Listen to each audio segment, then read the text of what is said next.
had it had. Hold on. Fucking. I have no idea how it was still on. It shouldn't have been still on. I was, so you know how we've been having issues with the discombobulate redeem kind of being a little, like, weird sometimes? I was trying to deal with it by, activating it, like, using it once before stream.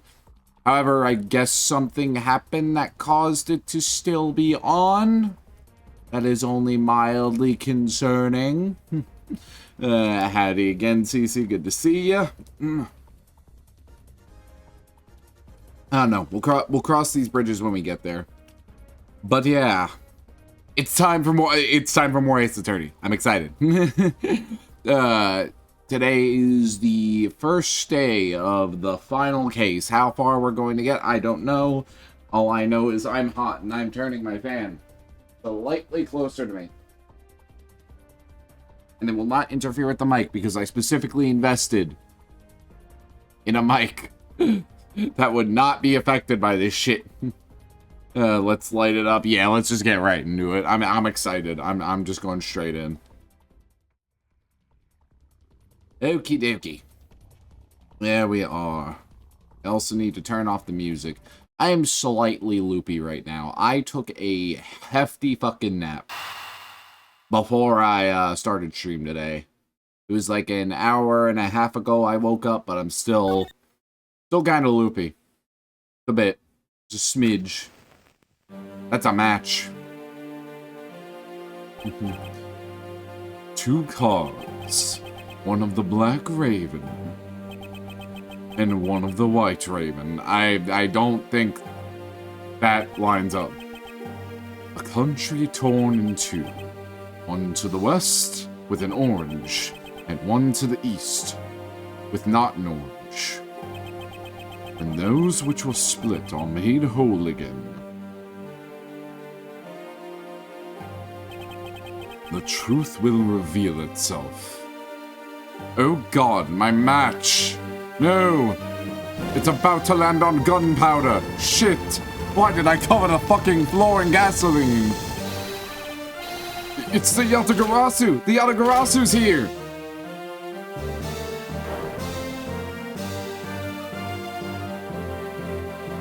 Ow, my eyes.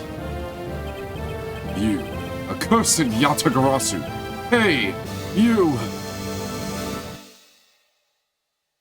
Oh no, clearly K is betraying us. Clearly it is K and could not be another character. I just want us to talk about how it's taken us 4 fucking cases to actually get back to the present time. The present day. Because I feel like, the theme park was also a flashback, right? And now we're finally fucking back here. Good lord. So nice. Almost dreamlike to finally have the chance to relax and sip some tea. I'm drinking Earl Grey because I'm kind of a basic bitch, but you know what, that shit's good, so I don't really care. Especially after what a whirlwind the past few days has been. On my return flight, I was dragged into a case involving an Interpol agent's murder. The next day, I investigate a kidnapping and a murder at a Gatewater Land theme park. And later that night, a detective's dead body welcomed me back to my office, along with a thief who was out to pilfer files related to a case from 10 years ago. God, I need a fucking therapist after this shit. How did I manage to find myself in the middle of so many cases back to back? Well, at least I have today. All I ask is that I be allowed to spend it quietly. Mr. Edgeworth! Oh, it's okay. Now, I'm not saying I dislike seeing gay, but I would prefer Gumshoe. Just personally. This is big! Big, I tell you! Hey, what's wrong with you? Where's your enthusiasm? Bitch, I have seen like 3 dead bodies in the last couple of days. And suddenly the phrase, the fragility of dreams, comes to mind. What are you talking about? Fragile dreams? Come on, let's go. The fake Yatagarasu isn't going to just find herself, you know. Well, if you must know, it's possible that I was paid a visit last night by your fake. Say what? Unfortunately for us, the thief managed to escape. Even now, we're still looking for this criminal. However, I must warn you that we've had only a few hours to search so far. So I must insist that you be patient on this one, Kay. What's with you today? Are you sure you aren't sleep-talking to me right now? Anyway, I've got something much more important that I want you to see. Oh, and that is? Take a look at this!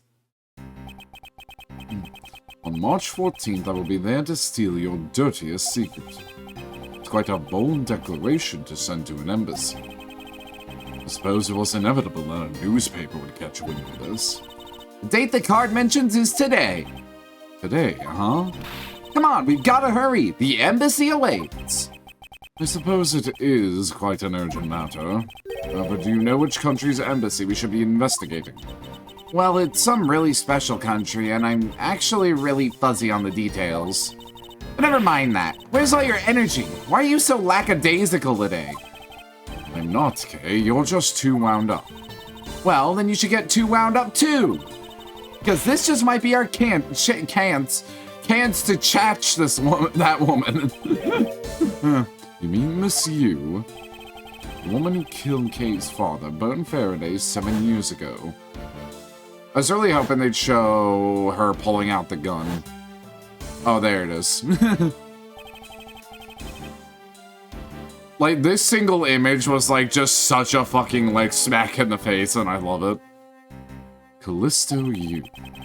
She claimed to be the great thief Yatagarasu. Ironically, after that whole thing, I'm wondering how much I actually like Yu as a antagonist now.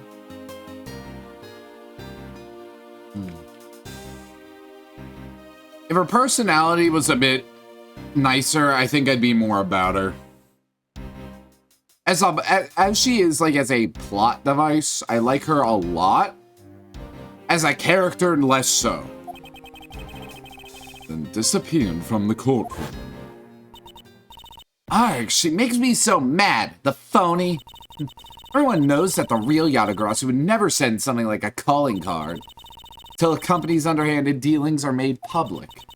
The target is always totally unaware that the Yatagarasu has paid them a visit. That's what makes the real Yatagarasu so awesome.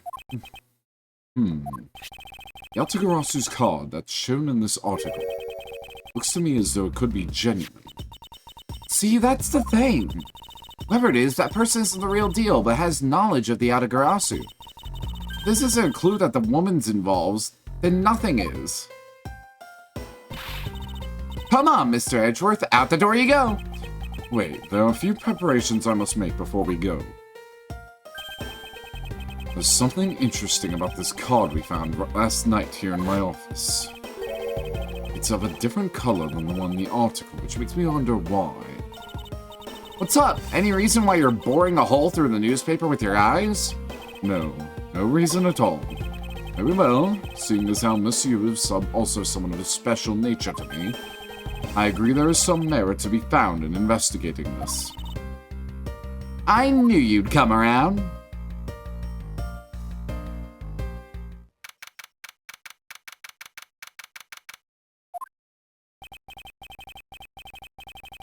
By the light of this night's glorious moon. Fuck, what do I mean? It's automatic anyway. I'm not gonna have a chance to even think of voices. And this is where our tale begins. Come on, please tell me that's the in-flight entertainment.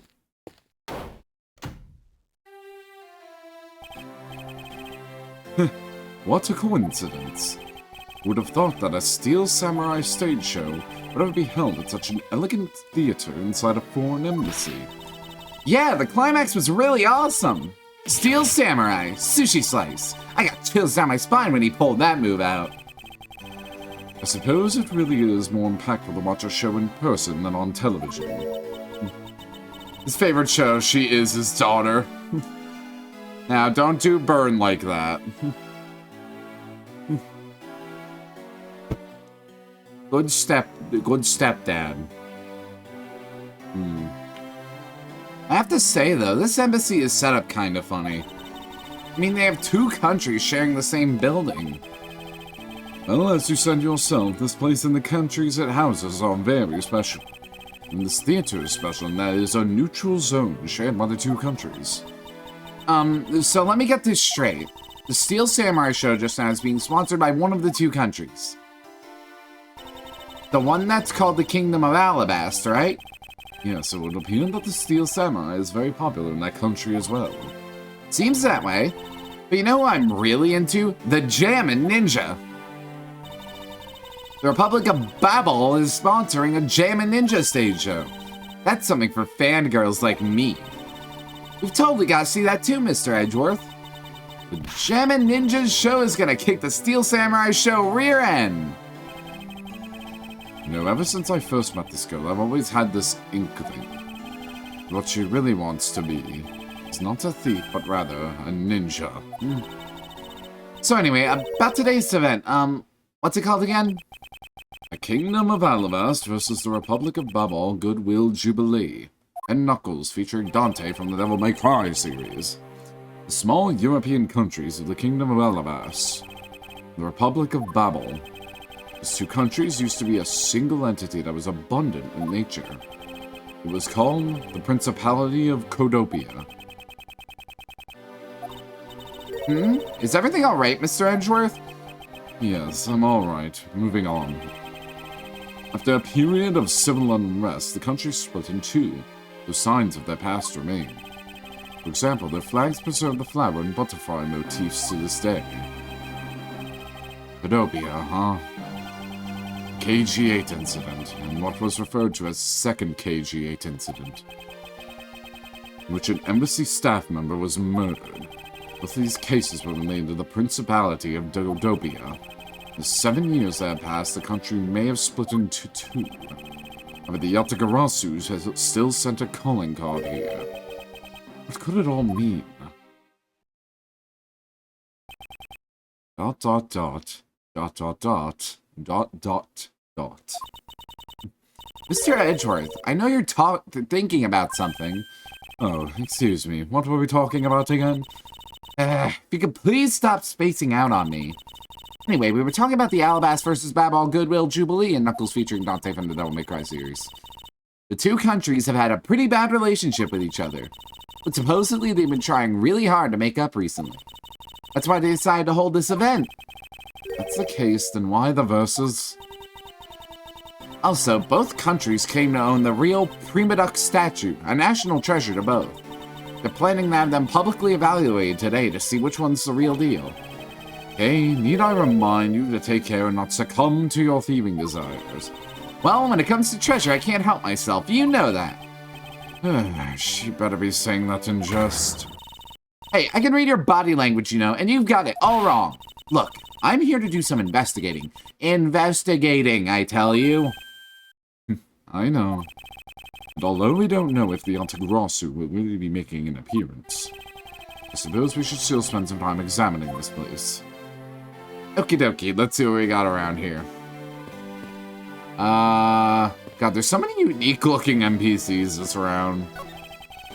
Now, pamphlets about the 2 embassies here on this table. I see. Theatrum Neutralis, ain't that on the nose? It still looks weird to me. The country split into 2 a few years back. And they've shared this building and grounds 50-50 ever since. Bro, is it just like a narrow-ass hallway just, like, dividing to the, to the theater? That doesn't... I feel like an architect is, like, cringing at that. Oh, I guess it's because they don't have the money to build 2 separate ones, huh? I should think that's not the reason why I came. I suppose I'll just help myself to one of these. Well, it didn't say investigation start. Why am I ow? Okay, I guess that was it. No more, no more looking around. Grab a paint flip and that's it. Immediately.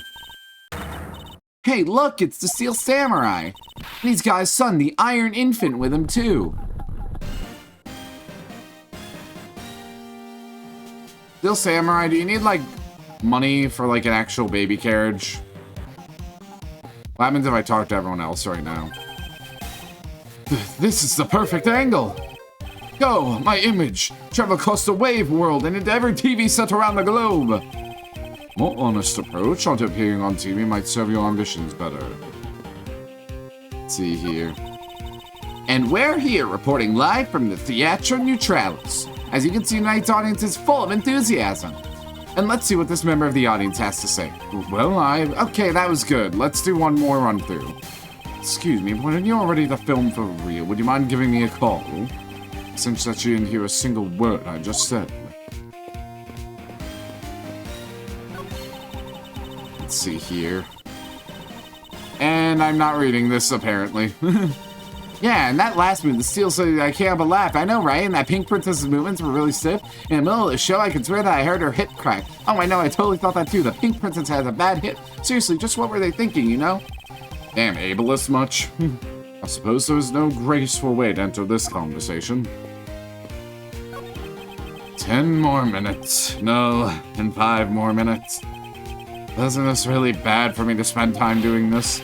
It's no use.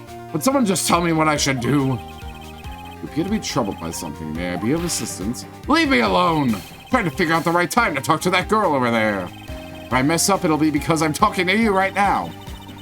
Somehow I get the feeling he's about to fall flat on his face. Let's just do as he wishes and leave him alone. Is there something I can help you with? I was wondering what is beyond those doors. It's the Alabaster Embassy. Now, unless you have some business with the embassy, I suppose I can't really claim to have any business with the embassy right now. Well, you don't have to be so rude about it, Mr. Guard. We can talk to Mr. Samurai later. Holy shit, is that... Oh, man. Lot of hearts here? Yo. Where in tarnation are they? Come on, big scoop. Hey, Mr. Alloway. Yeah, I'm talking to you. I seem to remember this woman from somewhere. My instincts are directing me not to engage in conversation with her. Perhaps it would be best if I left her alone. What is... How did Lotta Hart get into the embassy anyway? Went from Loch Ness monsters to political scandals. My wrist is acting up. Come on. Just a few stretches. Is there something I can help you with? I was wondering what is beyond these doors. The Babylonie's embassy is beyond these doors, sir. Do you have some business with the embassy? Do you require immediate access? Oh no, that is quite alright. Are you sure, sir? Anyone and everyone is always welcome in the Republic of Babel. Well then, since we're here, embassy isn't some sort of theme park, eh? You're such a buzzkill. And all that's left is small child and the cameraman. Guess that the child was watching a video from the first season of Steel Samurai. Go, go, keep on fighting until your last breath. Go, my hero, the Steel Samurai. Completely absorbed in singing the theme song, I see. I'll let the child watch in peace. And then Mr. Cameraman. Okay, that's good. Alright, now give me a dramatic slam right there. Stop, hey, do you mind? Get out of the way, buddy. Okay, once more. 3, 2, 1, action. Hey, was that my fault just now? Well, he's obviously working. I guess we should leave him alone. I love that Kay had to point that out. Alright. Let's talk to Steel Samurai in his, wooden crib. May I speak with you for a second? I'm a huge fan. It's the Steel Samurai. Mr. Edgeworth, what are you glaring at him for? Please excuse me. It's just that I've never seen a superhero up close before. Looks like he's written something down for you. to Edgeworth from Steel Samurai Daddy, married man of Neo Tokyo. Wow, an autograph. Pretty cool that you got that one, Mr. Edgeworth.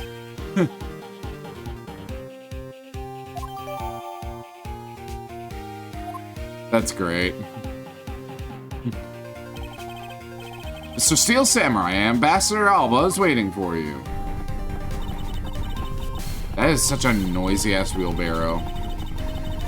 Alabaster, shake the hand of the ambassador. Steel Samurai isn't only here for the two countries tonight, but rather can be thought of as a goodwill ambassador from our own country as well. He goes off to spread goodwill in the world.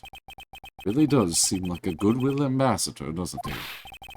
Okay, we're shooting the next segment now. Cue camera. In just a few seconds, the Jammin' Ninja stage show is set to begin. After the show, the Jammin' Ninja will enter the Republic of Babel. He's set to meet with the ambassador of Babel at that time. Ah, the Jammin' Ninja's show is about to start. We've got to get back to our seats. Regrettably, I don't have much of an interest in ninjas. Well, this show will change your mind. Come on, we have to hurry. We miss even a second of the Jammin' Ninja's awesome playing. I'll never forgive you. I suppose you're not about to give me much of a choice here, are you, Kay? I'll take a look at that autograph. I also like that the Steel Samurai was able to, you know, remember... Edgeworth because he's Will Powers. Assuming it's Will Powers in there. So I very much like that he remembered his name. Steel Samurai Daddy. Okay, hold up. I'm taking sippies. I'm taking sippies while I gamey. I couldn't think of something that rhymed with sippy. There we go. Alright. I could listen to that a Ninja Mark for Death's Lullaby song all day. His superb playing and that sad melody really brought a tear to my eye. And his heart-wrenching voice, now that's the Jammin' Ninja's greatest weapon. ... Ah, those pieces of Jammin' Ninja merchandise over there. I've got to have them. Especially want the hair sticks they're selling exclusively at these shows. They're exactly like the ones the heroine Princess Masola wears in her hair. Anyway, hold it right there, Mr. Edgeworth. Yes? You're thinking of going home, aren't you? Well, it doesn't seem likely that the Altagarasu will be making an appearance tonight. Most likely it was simply a prank. No way, I just know the Altagarasu will show. But I thought you said that the Altagarasu doesn't send calling cards. Yeah, I did, but I figured from the very beginning this would wind up being a wild goose chase. That card she sent was a genuine fake calling card. Genuine fake? Well, how can I word this? Yanagarasu's mark on that calling card is exactly the same as my mark. Get it now? We've got a problem. The Yanagarsu has been spotted in Alabast. What? You hear that, Mr. Edgeworth? Ha! So you finally decided to show yourself, you phony! Hey, what gives? I'm sorry, but I'll need to search you before you may enter. What the? Hey! The Steel Samurai just waltzed straight through it without one. Now, if you don't hurry up and let me through, my phony is going to escape! Hey, a country's embassy is considered to be a part of the country itself. If you don't go through the proper procedures to enter the country... Mr. Edgeworth! I'm going to enter through Babel and climb over the wall in Alabast. Hold it! You would tell a prosecutor straight out that you intend to illegally enter another... Hey, are you listening to me? Hey, Faraday, and I'm coming through. Yes, and welcome. Someone stop her. Anyone. It looks like a missile silo.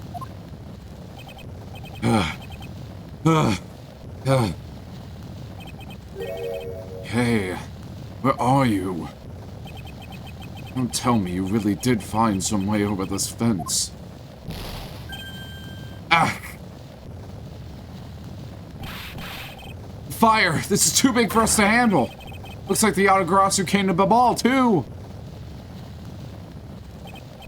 You cursed Yatagarasu! Kay, you would better be alright wherever you are.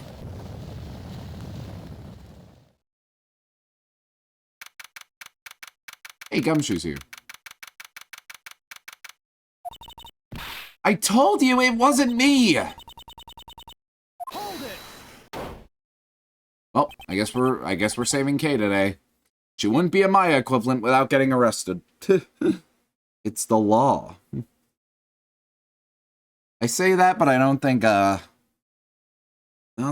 one from Great Ace Attorney got arrested at any point.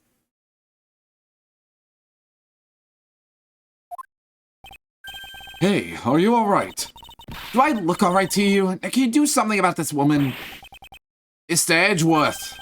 Detective Gumshoe, what is the meaning of this? Well, sir, it's, this. It wasn't me! He was already dead when I ran in here, hot on the heels of the fake Yatagarasu. Look, I only came in here because I saw a suspicious person at the open air stage. Suspicious person? A long black coat and a hood over their head. I dare you to tell me that's not suspicious. When I saw that person, I immediately thought they must be the fake Yatagarasu. So I chased after them in the embassy, then into here, and then lost sight of them. But I just know that person is the one who did it. What are you so worked up over? There's no reason for you to be this loud. Correct me if I'm wrong, but your ancient language secretary, Sheena, I believe your name is, correct? You are making an arrest.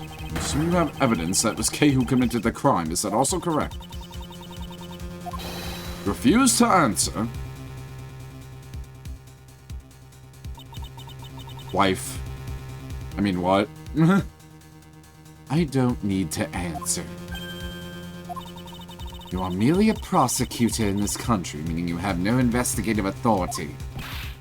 Hey, Val, just what the heck does you... What, I didn't even read that at all. If it happened here, then it's under Miss Wedgeworth's jurisdiction. The end. And seeing as how this building is sitting on our soil, we can investigate wherever we'd like. Unfortunately, detective embassies are a different matter. Huh? This office is considered to be part of the Republic of Babel. Means that anything that happens in here defaults to the control of the Babelese government and Babelese law. And them exclusive extraterritorial rights. Extraterrestrial rights? So, you really believe that the truth is out there? Basically, our country's laws do not apply inside the embassy of another country. That's what was agreed to by our respective governments. Authority to investigate was effectively nullified the second we entered this place. Means we can do little here in this situation. No way, sir! Please leave this matter in Interpol's hands and go home. Mr. Edgeworth! Hey, you're not... Mr. Edgeworth! In that case, allow me to join your investigation. No, it was Francisco. Miss Von Karma! Eek! Who the fuck is that guy? Ambassador Peleno, I truly appreciate you allowing me to join the investigation. Franny, let's go, hell yeah.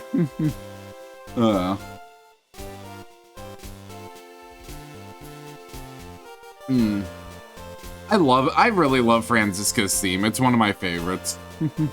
The benefits of passing the bar in Europe, absolutely. It's really nothing. My name was my secretariat, so of course I want to help you as much as I can. In fact, it's a blessing that Interpol agents were able to make it so quickly. Oh shit, hello. Howdy howdy there, villain. Thank you for the raid. How are you doing? How was your stream? Good to meet you.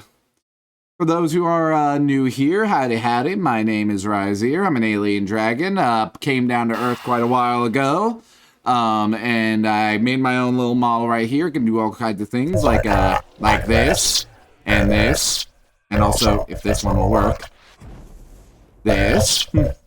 But in addition to all that, we're playing some Ace Attorney right now. We're on the last case of the game right now, so having a good time with it so far. I have a lot of amateur voice acting going on at the moment. But talk is cheap, and in order to give a better idea of what the heck is going on here, let me just go ahead and do a little something real quick, and here we go.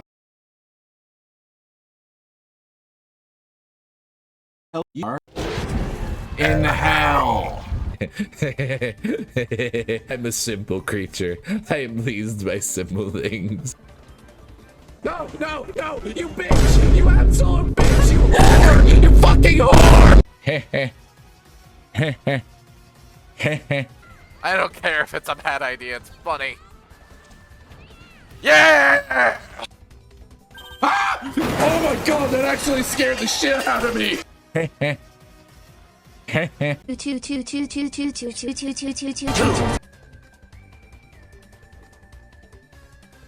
I paused to read chat. That would be aggressive. How high should like? Ah! I've played this game for years and I've never seen this strategy. I've never played stupid. Sell the game exclusively at fucking Walmart. But yeah, there's just a little trailer to show some of the typical stuff you kind of see here. But how was y'all stream? What were y'all getting up to? I assume it was Ace Attorney related, something of the sort. As for Ace Attorney related things, let me go ahead and just get back to this. In fact, it's a blessing that Interpol agents were able to make it so quickly. Francisca. Well, I never imagined that I'd meet you here, of all places. This is an embassy, meaning that you have no authority to conduct.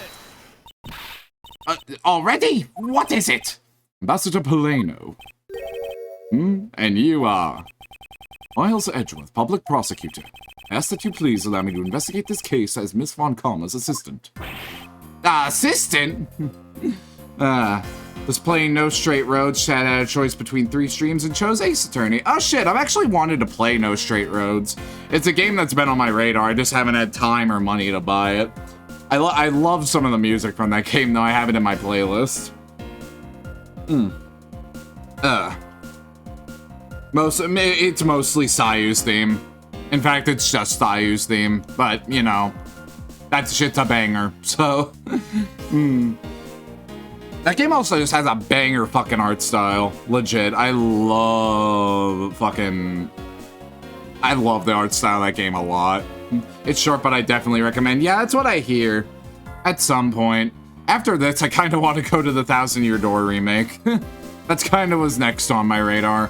Either that or Investigations 2. Because this, Investigations 2, and Phoenix Wright vs. Layton are the only Ace Attorney games I haven't played yet. So I'm kind of whittling things down with that. But regardless, I do want to thank you for raiding my stream. For anybody who just needs to take a break, I know even watching streams can be a bit annoying, let alone doing them. If y'all need to take a break, lurk, or do whatever you need to do, I completely understand. But for those that stick around and chat, welcome in and hope y'all have a good time. Assistant? Miles, what the heck do you think you're... Please, I implore you, Ambassador Polano. Very well. I'll be counting on the two of you, Miss Von Gamma and Mr. Edgeworth. What did you mean by you'll be Miss Von Gamma's assistant? I don't exactly have a choice, do I, Detective? If I don't become Francisca's assistant, I can't participate in this investigation. There you go again, running at the mouth with that aloof expression on your face. Francisca, please. I don't know what you're planning quite yet, but at least I do know one thing, that you are now my subordinate. I like how this, I'm enjoying how this, is playing off of the last case and how Francisca was below, Edgeworth last time and now it's switched. I like that dichotomy, it's cute. Just remember that my whip is always ready to wake you should you have a brain lapse. Of course, I'll keep that in mind. You are done playing games. Right, let's begin the investigation. And right into it. I love that they set up that whole thing. It's like, oh, we can't investigate here because it's babal. So because of laws and stuff, and then like it immediately gets resolved. Like it wasn't even an issue anymore. I hope it comes up again later. But now it's just kind of like, man, that wasn't even a problem, really. By the way, Detective, I suppose it's a bit late to be asking, but why are you here? Well, better late than never, I guess, sir. I was placed on guard duty for the Babalese embassy today. And why are our police guarding an embassy? Well, on account of the card they got from the Yatagarasu. They called us up and asked for help, sir. Oh, and because we've been searching for the Yatagarasu these past 7 years, it was a more or less mutually beneficial arrangement, if you ask me. Except for how mutually unbeneficial this all turned out to be, I suppose. Looks like you failed to competently perform your guard duty yet again. Look forward to your next salary negotiation, although it's out of my hands. But sir, if it gets cut any more, I won't be able to buy even packet noodles anymore. Snip, snip. Snip, snip, there goes Gumshoe's salary again. Is this man fucking A-posing on my ass? Sorry, but Interpol is still conducting its investigation beyond this point. I'm a subordinate of Miss Von Commas. There's some reason why I'm being denied access. My superior clearly stated, don't you dare let anyone near this site. You got it? If I let you examine the site, my superior would get really angry at me. You know, Mr. Edgeworth, I feel really bad for the guy, so why don't we do as he says? Yes, I suppose we might as well. Alright, let's talk to y'all too. Hey, are you alright? You believe me, don't you, Mr. Edgeworth? You don't think I did it, right? Of course I don't, and I promise to prove that it wasn't you. That's enough chit-chat. You can investigate all you like, but it's only a matter of time before we take her in. It would be wise of you to give up while you can. No, I don't think so. Kay isn't lying, and my investigation will prove that to be true. Go ahead and try, then, if you're that confident. Can't allow this to continue on this way. I must prove her innocence post-haste. Let's see what we got here. What is with the sudden shadows? Ceiling fan must have The ceiling fan must have fallen from the ceiling. In other news, the sky is fucking blue. And the building was on fucking fire. Who'd have thunk it? A ceiling fan? What does... Are we sure that fire didn't... Are we sure the smoke from that fire didn't, like, affect both of y'all's brain cells all of a sudden? Exactly what it sounds like it does. It's a fan that is installed on one's ceiling. If I had one of those in my room, I bet I'd go dizzy from staring at it as I slept. Detective Gumshoe, in the real world, we close our eyes when we sleep. There's a ceiling fan. Let's look at a dead body! So our victim was the secretariat of this embassy, I take it. Manny Kochin. I heard he was an admirable person. Very admirable. Cause of death is a stab to the base of his neck. He was relaxing, watching his back. We were fortunate that the fire missed our victim's body for the most part. If I had burned a bit longer, it would have made identifying him a hassle. So Mr. Kochin was stabbed to death in the middle of a raging fire. What in the world happened inside this room? Won't rest until I've inspected every suspicious-looking nook and cranny. Alright, what's this? There appears to be something in this pocket. I know what that is. This key. It can't be. Isn't this the Yatagarasu's key that was stolen 7 years ago? What? But that's... Huh? 7 years ago? You mean that case where I was framed, sir? Yes, it's the piece of evidence that stole the life of Kay's father 7 years ago. Which was then stolen by Callisto Yu. What? Mr. Faraday was killed with this key, sir? I thought he was killed with a knife. Eek! Scruffy. At the very least, you remember at the very least, try to remember the details of crimes you were a suspect in. She was here for sure. I mean, I would assume so. She's an important character. I doubt it's gonna be her. I'm trying to predict right now. I'm hoping it's Sheena. Franziska, as you will recall, Detective Gumshoe was not present when Miss Yu made her escape. Plus, even among law enforcement, only a few knew of this key's existence. I doubt that a new rookie at the time would have been made privy to such knowledge. I feel like the victim right now. All trampled on, sir. I suppose I'll just have to fill you in now. The secret to this key is... I gotta fucking... There we go. Don't know why I had to go through that. Oh-ho! Wow, that's amazing, sir. It's like some kind of magic trick. I love that the knife is in the exact same spot, too. I knew it. It's the same exact piece of evidence that Miss Yu took with her. I remember this beautiful pattern of the blade. Remember this as well. The vine motif, isn't it? Yes, it looks like two interwoven vines crisscrossing down the blade. Vines, sir? I think it looks like a bunch of stars, if you ask me. One of those six-sided stars, like the police mark on our IDs. I really don't think you can call these stars. Say that the detective's art sense is underdeveloped would be an understatement. The real question is, why was the Babalese embassy secretariat holding this? Well, we don't know how Mr. Cochin came to possess this key. We do know that this was stolen by the Altagarasu from the Cadopian embassy. That's right. Mr. Faraday had written that fact down in his organizer. I believe this means that further research is required in the country of Cadopia. Why don't you ask Ambassador Paleno about what he knows? Supposedly, he was a candidate to be the next Cadopian ambassador a long time ago. He should be able to answer any specific questions you may have.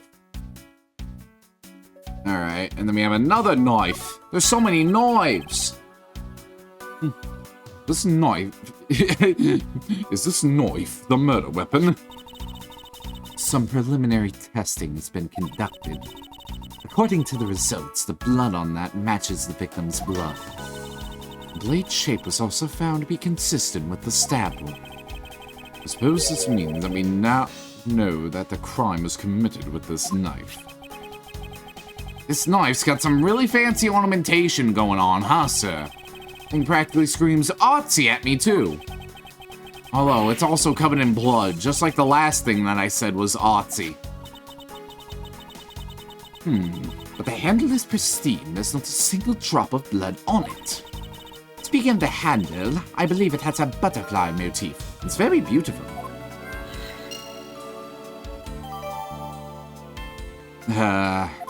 So many vines, so many flowers, so many butterflies. Alright, let's look at his actual body. This man, where do I know him from? G. Edgeworth, I wonder. Can I investigate his hand? No? Is that it, then? Can I look at his, stab wound? It's a knife wound. It's obvious that he was killed with what he was killed with, but I wonder if it's consistent with the wound. Indeed. Okay, now I think that's everything. What are we looking at? Statue. Because this is a national treasure, can I ask that you please not touch it? I'm afraid the only ones allowed to touch it are myself and the Secretariat. But there is a possibility that is related to the murder, wouldn't you agree? Hey, Mr. Edgeworth, why don't we give up for now? We can force them to let us investigate later when we have some solid proof. Suppose I don't have a choice here. Must be one of the prima duck statues Kay was talking about earlier. Is it just me or does this man look just like the Steel Samurai? They could be twins. Can I, like, invest? I doubt I can investigate it. Claim to own the real one, national treasure, only ambassador and secretariat can touch. Alright. Let's talk to Mr. Paisano. Palano. I keep looking at his name and thinking Paisano. The Mario Brothers Super Show lives rent-free in my head these days, I swear to God. I actually watched that. That was one of the earliest, that was like the first thing I ever watched when my family got like a Netflix subscription. I can't believe that Manny fell among thieves tonight. Without him, I have no idea what my schedule for the night is. Ambassador Palano, I believe your schedule tonight will consist of listening to reports from the police, that and only that. Ask you to cooperate, and only for your own sake, but for Mr. Cochin's as well. Damn, he's got some piercing blue eyes, god damn. You're a rather strong man, aren't you? How fascinating. Here, I know it isn't much, but I'd like you to have these. I'm sorry, but it would be against my principles to accept a bribe. Ah, nah. These are simply coupons we distribute to promote Babel. Remember, we offer a large number of discounts and offers when you visit lovely Babel. Now I remember the Republic of Babel is known for its feverish tourism industry. I was wondering if you might tell me a bit about the deceased Manny Cochin. You know something I realized with this game? You rarely, like, present evidence to people. Like, when you're, like, talking to them. It's a lot more of, well, the investigation than the presenting evidence to people. It almost never comes up. He was my secretary, an embassy secretariat charged with running the whole place. He was an admirable man. His death is a great loss to our country. He was in charge of everything. Accounting, printing, taking care of our national treasures, getting me coffee, wiping the windows, murdering girls. Approximately about 10 years ago. And then 7 years ago, maybe. He might have been involved in that, I don't remember. I'm sorry, but did you say printing? Our country's primary source of revenue is our tourism industry. So in order for us to print the necessary pamphlets, flyers, coupons, etc., we have a printing press here at our embassy. I see. Please excuse my forwardness. However, I should mention that I have a distinct impression that I've met him before. Exclamation point. Oh, yes. Since you are of the legal profession, I suppose you just might have. After all, Manny was involved in the KG8 incident. The KG8 incident? The defendant who was found innocent in that case was Manny. Huh. So your Mr. Cochin is that same man as the one in that case. It's been 10 years. I'll be honest, I pulled 10 years out of my ass earlier, so I'm glad I actually remembered exactly how many years it was. I feel smart. Manny recovered personally from that case and dove enthusiastically into this job. He was the one who planned this event and was to oversee this embassy's renovations. Really is a shame. He had such a bright future ahead of him. Damn, lots of stuff. What exactly did you mean earlier by renovations? We can't have tourists and visitors to our embassy. Think we're a poor nation, can we? So renovating the embassy is something of an investment. We may have a rather paltry budget, but we're trying our best to make do. However, I guess the only person who could have helped us do our best is no longer with us. Ambassador Palano, I was wondering if I may ask you about Cadopia. Cadopia? Alright, what would you like to talk about? First, I'd like to ask you about this key. What about this key? Found it sticking out of Mr. Cochin's pocket. I believe it originally belonged to this embassy, is that correct? Upon closer inspection, it seemed that this key is shaped like a butterfly. It's not all the key about this key, it's also capable of changing into a knife. Ah, How fascinating. Is it possible the ambassador to know about the existence of this key? In its knife form, there's a flower mark at the base of the blade. I guess this knife might be from when we used to be a part of Cadopia. How did you come to that conclusion? It has both of Cadopia's national symbols, the butterfly and the flower. I suppose Manny used this key here at the embassy back when we were still Cadopia. Ambassador Peleno, this key was stolen from the Cadopian embassy 7 years ago by Callisto Yu, otherwise known as the Great Thief Yatagarasu. Really? I'm not aware that Miss Yu had broken into this embassy at that time. I'm sorry, I can't be of much help. I'm not very familiar with the details, you see. I only became the ambassador after Babel became its own independent nation. But if Manny was still alive, he would probably know about what happened back then. Mr. Cochin and Miss Yu knew each other 7 years ago. That doesn't explain why I found the Yatagarasu's key here in the present. Okie dokie. That's a good chunk of research and investigation and the like. Let me go ahead, hit save real quick. There we go. And get actually back into the game. Because I want music to play while we go on ad break for a bit. For those who have stuck around from the raid, every hour we do an ad break just to kill pre-rolls off real quick. It's 3 minutes, but no like gameplay or anything happens during it. So it's a perfect opportunity for y'all to go ahead, get up, stand up, stretch, get some water, get some snacks, and do whatever y'all humans need to do. But as soon as it's over, we'll be getting back to the game, getting back to our amateur voice acting, and getting back to Gumshoe. Especially Gumshoe.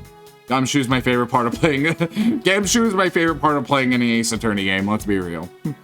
But with all that being said, bye for now.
Howdy, howdy, everybody. Hope y'all had a good break. Hope y'all got done what you need to get done. Let's get back into the game, because I want to do more funny voices. This is where I get my dopamine. This is how I get my dopamine for the day. Looks like this was once a grandfather clock, but has fallen victim to the fire. Hey, Mr. Edgeworth, is it okay for me to talk about the clocks in my house, sir? If they're unrelated to the case, I hope you will refrain from sharing, but... Well, there's this one clock that I made by myself, but the time on it manages that's quite enough, Detective. I wonder if he made a replica of the Thinker clock. That shit's directly on my head now because of the collab with Biz. Mr. Edgeworth, there's still something on this display rack, sir. Knives, huh? The blades are all that remain of them, unfortunately. I guess the handles got burnt off by the fire. Ah, so even the knives fell victim to the fire. Ambassador Polano, are these knives yours? Why, yes, they are. They are a special set of ornamental knives featuring the national symbol of Babel. These butterfly-themed knives, along with Alabast's own set of knives, are comprised of 3 knives each. Take a shot every time I say knives, but I can't believe the Babelese ones have been reduced to this state. Ornamental knives, huh? There's a small release on the tang of this blade. Master Polano, what is this notch here for? Ah, that. It's a feature of these knives wherein you can freely exchange the handles on them, so that we can change with how they looked up at that situation, of course. I see, so these knives were constructed so that the handles could be easily renewed. Was that not important evidence, logic, or anything? That seems very important. These shelves are lined with American souvenirs and memorabilia. Really strange, isn't it? I mean, I thought this was a Babelese embassy. So, why are there so many American souvenirs, sir? The Babelese are studying American culture and our tourism industry. They have plans to make the Babelese tourism industry truly flourish. They will need to observe and study other countries' methods, I suppose. In tourism, I got these from the blonde guy earlier, sir. I thought that was Edgeworth speaking. He said that if I bring these with me to Babel, I can trade them for a few buffets. Oh? So how do you expect to travel to the Babel? Well, the whole world is connected by the ocean, sir. And for an all-you-can-eat buffet, I'd swim all the way to Babel if I have to. And a few simple coupons really motivate people to do such fantastic things. Let's see here, we got a butterfly. Hey, it's another butterfly! I believe it is the symbol of the Republic of Babel. There's a safe over there. Drawing this big on the wall of an embassy really conveys a sense of overwhelming patriotism. Well, I've got a lot of patriotism too, sir. The reason I became a cop in the first place was because I wanted to protect our country. I may want to, Detective. However, I have yet to see the fruits of your desire. You don't have to be so blunt about it, sir. Love how Gumshoe like almost has his eyes closed at certain times. That's kind of a quirk of the like DS hardware I've noticed. Like, hold on, let me see if I can get him to do it again. Yeah, right there. Like, do y'all remember like in Pokemon Diamond and Pearl where like the hikers, like the hiker NPCs would like their eyes would like shift in and out between like being closed and like being super wide open, like constantly? Like, it's just something I noticed that was a weird quirk of the hardware. And like now I took another step and like his eyes are normal again. Actually, I should be doing it over here. Yeah, just something I wanted to talk about. Small personal safe. This was Mr. Cochin's office. So perhaps he stored his most important documents in here. Ah, of course it's locked. It appears we won't be able to open it without a key. I think that might be everything. Aside from talking to Franny. Miles Edgeworth! What is it? Let me tell you something. You are currently my subordinate. If you wish to convince everyone else of that, you will speak to me with respect. What's with the giddy glint in her eyes? Don't think that will really be necessary, Franziska. Oh, really? Well, it doesn't matter. It doesn't change the fact that you are still under me. I'm eating rice again. Stop eating me, Cece. You're gonna hurt your teeth. Do you have any idea how dense I am? I'm the dentist thing on this fucking planet. Thought Franziska was flying around the world in pursuit of the smuggling case. So then why is she here at this embassy? The Moida. I was investigating the Alabastine embassy when I got wind of this mess. Ah, that's right. The Atagarasu was due to appear at that embassy as well. Yes, but the difference is that we didn't have a fire over there. Although there was an incident at the Alabastine embassy as well. But I left Agent Lang in charge of that case and came over to the Babalese embassy. Ah, so Agent Lang is here as well, huh?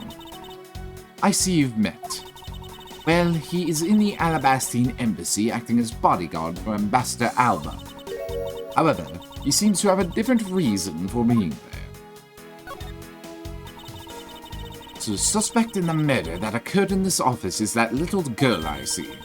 Is she perhaps trying to be the Atagarasu? Kay would never harm a soul, sir. Hey. Remember, do you not, about the case we investigated together 7 years ago? That girl is the daughter of the victim in that case, Mr. Faraday. So she's that feisty little girl. Kay's been on the trail of the Atagarasu, which is how she ended up here, looking for the one who took her father's life. See. Kay's trying so hard, but you know what? The Atagarasu just keeps on tricking us all. How so? The Atagarasu sent a card saying, I will be there to steal your dirtiest secret. But all we've had is an arson and a murder. The lab boys are going in circles. You know what this is, sirs? It's a breach of contract and it's going on the rap sheet. You ask me, I'm perfectly fine with the fact that nothing was stolen tonight. Do wonder, though, if the Callisto Hue is really the Atagarasu. Alright, now that really should be everything. I'm gonna save before I start connecting logic. It's thinking time! But we're not playing Danganronpa. I would kill for some fucking, what was it called? It was something taxi. Mind Taxi? Fuck, now this is gonna bother me. Hold on. Psych Taxi, I remembered it. Never mind. I fucking love Psych Taxi. Best fucking, like, logic minigame in all of Danganronpa. Just saying. Alright, let's see here. Let's do this.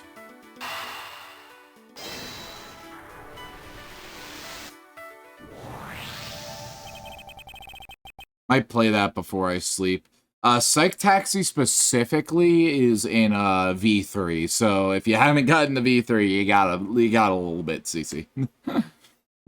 Design on the knife's handle greatly resembles a special Babalese species of butterfly. It does, doesn't it? Plus, it says right here. This knife is property of the Republic of Babel. This means that the knife used in the crime was found right in this room. Alright, locked safe. Key at the embassy. That...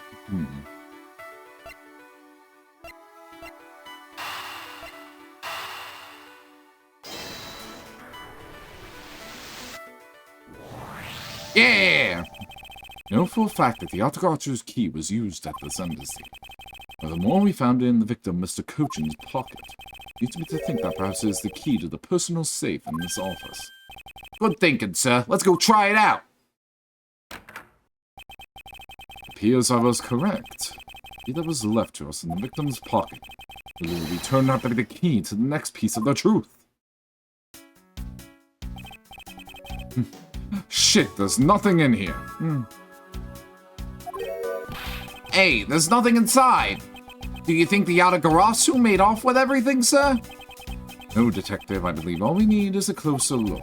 And rest until I've inspected every suspicious-looking nook and cranny. I want to investigate that. Hey, there's a hole here, sir. A little too oddly shaped for a latch hole. Wow, that's a funny shape for a latch hole, huh? It's shaped kinda like a star, don't you think, sir? Detective, I would hardly call that shape a star. Be some reason for this hole. There's gotta be some reason why this hole shaped so weirdly, you know? Am I overthinking this? No, I don't think so. Maybe I'm overthinking things. Nah, there's no way I could ever do that. Oh! Detective Gumshoe, could you please be quiet for a second? You're frightening me. It's happening. Gumshoe is actually becoming a really good detective. Slowly but surely. What is this here? Looks like the ripped corner of a piece of paper, sir. No, I don't think it's ripped. Looks more to me like it's stuck in the safe. Hey, you're right. It won't budge an inch even when I tug on it. I don't think I've ever seen paper stuck on the inside of a safe before. Detective, I think you have it backwards. It's not the paper that's strange. It's the safe. What do you mean? What I mean is that the secret to the safe is that there's 2 compartments. And just eyeballing it, you can see that the inside is a bit too shallow. Furthermore, with the unnatural way the paper is stuck at the back of the safe, I'd say that there is an extra bit of space behind the back wall of this safe. The words the safe has a second compartment. What? I suppose that you are correct in asserting that paper is stuck in an unnatural matter. However, what you say is correct, and there is a second compartment. How do we go about opening the door to it, then? You can see there is no other lock or keyhole inside. Actually, there is one more spot of interest to me on this safe. Oh? I believe that spot is the keyhole to our mystery second lock. The safe and its locks. Alright then, since you are so sure of yourself, show me how you deduced your answer. Boop! And where's my key? Bada boom. Eureka! Still not over how he says that. Eureka! The shape of this keyhole will remind you of something, Francisco. The shape? It does look very familiar. However, I believe it's simply a latch hole for the safe's lock mechanism. It's just for keeping the door shut. Nothing more. Shut the fuck up, you stupid bitch. The person who used this safe, Mr. Cochin, made sure the safe had 2 compartments in order to hide something. I honestly think someone like that would allow the keyhole to the hidden half looks so obviously like a keyhole that even the average person could figure it. You can't be serious. Are you saying that this hole is the keyhole to a secret compartment of this safe? Precisely what I'm saying. Exclamation point! I will prove to you right now. The Yatagarazu's key is the key that will open it. Yatagarazu's key? Miles Edgeworth, this better be a very bad joke. Sorry, but this is no joke. The Yatagarazu's key, the very key that will open the second compartment of the safe. We know that this key opened the first compartment of the safe. The keyhole we are talking about is of an entirely different shape than that of the key. Are we sure about that?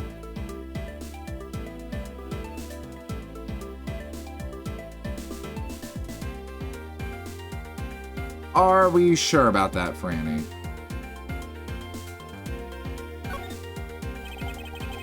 Let's go over this again, shall we? The Yatagarazu's key was originally made to open Mr. Cochin's safe in the Canopian Embassy. Confirm that this fact by opening the door to his safe with it. Now let's take a look at the back end of the key. And the knife portion head on, what do you see? What are you talking? Ah! It appears that you come to understand what I'm talking about. And viewed from head on, the knife's blade is the exact same shape as this keyhole. The real function of the knife portion is to act as the key to the hidden portion of the safe. But that's preposterous! It looks like a knife and was used like one to kill Mr. Faraday 7 years ago. He fell under the misconception that it was always meant to be a knife. But about the safe and its key to conceal such clever tricks, whatever is hidden inside the secret section must be of incredible importance. It's even possible that what I've been searching for is inside. Scruffy, have you opened that safe? Yes, sir. Opening it now, sir. These items, it's a bunch of funny shaped things. I guess the pieces of art, huh? You're in the way. Move now, Scruffy. I didn't think I was in the way. These pieces of art. They're identical to the ones that have been stolen from various countries around the world. Figured as much. The treasures this section of the safe was hide from view. Even more thorough examination is required. Let's look at these papers first. The document that we thought was stuck earlier. Wonder what it's about. Beats me, sir. Why don't we take a look at it first before we give up, Detective? Mr. Cochin's name is written on here on the last page. Wonder what the significance of this document is. Dog. The pieces of art stolen from around the world. How much they're worth. Especially this one. Eek! Scruffy, don't touch those valuable pieces of art with your filthy hands. Why, do you have any idea what would happen to you if one of them were to break?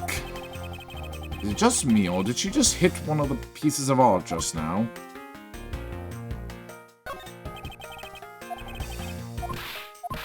Well, I guess that's it for that. What about the plate? Okay.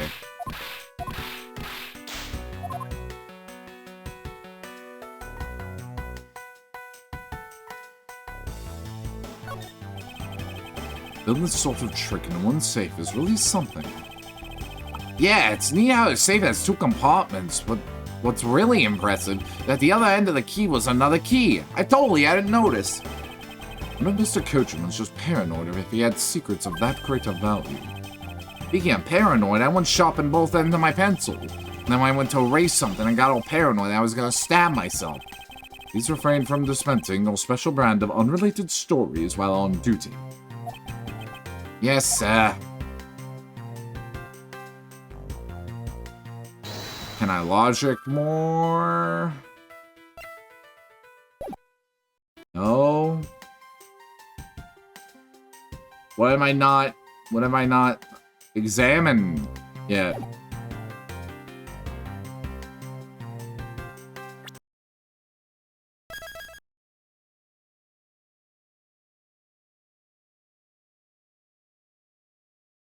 I mean, I examined every individual item and the papers. Nothing really happened. I investigated the paper. That's the first thing I did. I guess we'll launch it?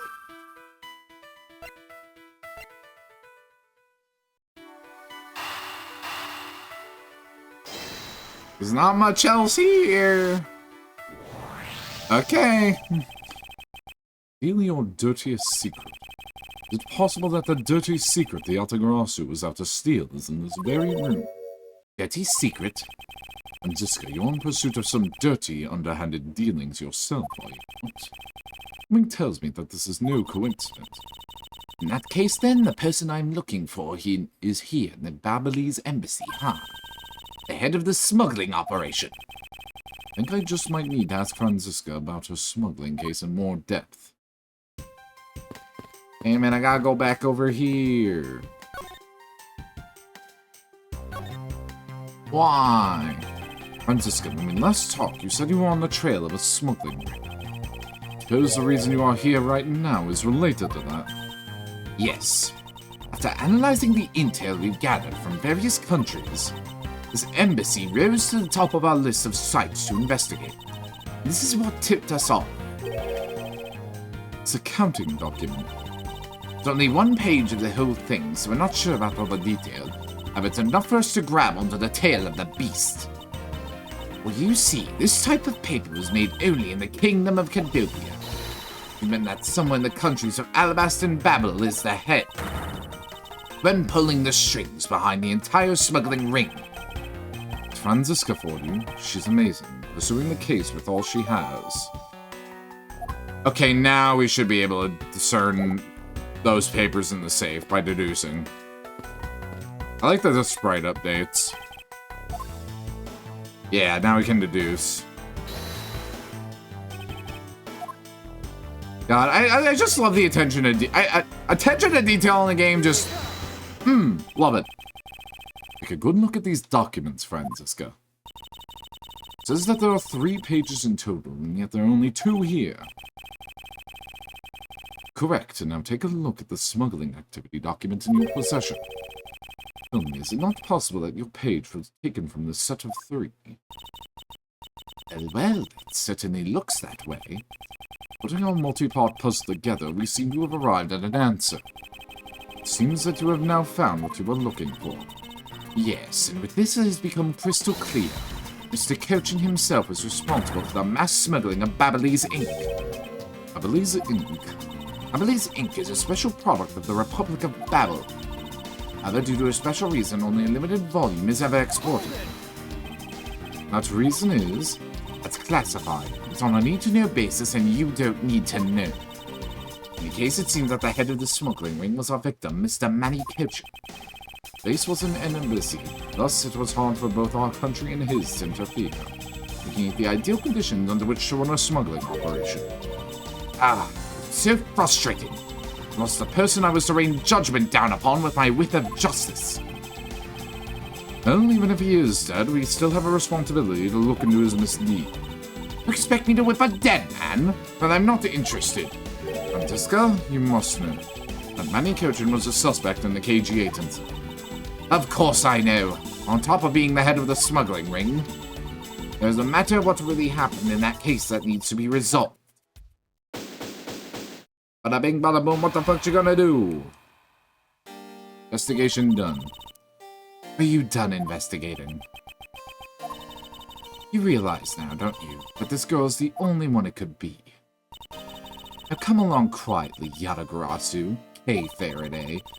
You're under arrest for the murder of Manny Cochin. Mr. Edgeworth! Please, you had to believe me, I didn't do it! I chased the fake Yatagarasu in here, and he was already... You have the right to remain silent. Anything you say can and will be used against you.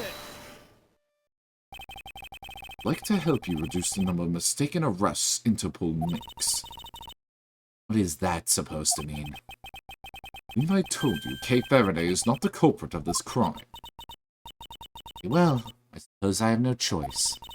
I'll show you just how foolish your claims are.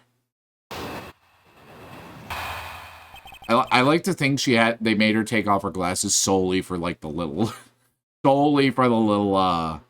eye thing. Even your police confirmed the Yatagarasu infiltrated the Babyliss embassy tonight. Utilizing the confusion caused by the fire, the Yatagarasu snuck into this embassy. Furthermore, the score claims to be the Yatagarasu. And most importantly, other than her, there was no one else in here with the body. The reason for suspecting Kay is because you think she is the Yatagarasu. Exactly, but it isn't just me. She calls herself the Yatagarasu. Ah, look, how many times do I have to tell you? I was only out to capture the fake Yatagarasu! Imposter or not, it matters not. A Yatagarasu is a Yatagarasu. Well, I shall prove that Kay is not the Yatagarasu who killed Mr. Manny Cochin. Go ahead and try. Show me what the prosecutors of this country are made of.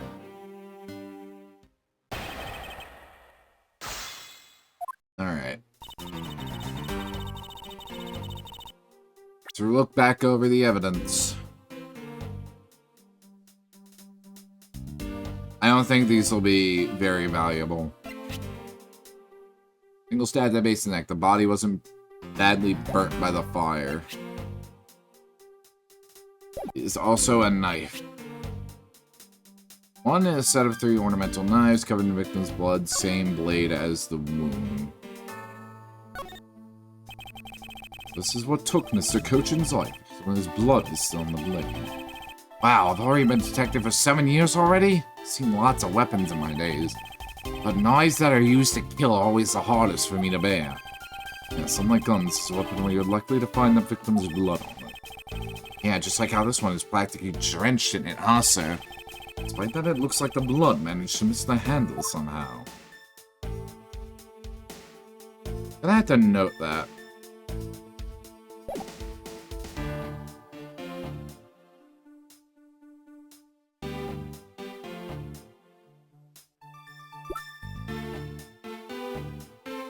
Prima Duck statue. Ethiopian paper document.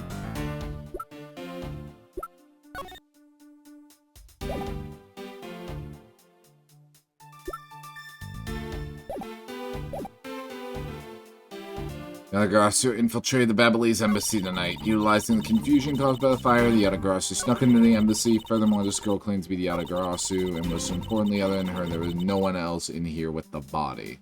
I'm gonna press on this. Really don't think that being the first to discover the body makes her the killer by default. No, but if you saw the self-purported Yatagarasu standing in front of a body, wouldn't you get a little suspicious yourself? Even so, I'd still listen to what the person had to say before I pass judgment.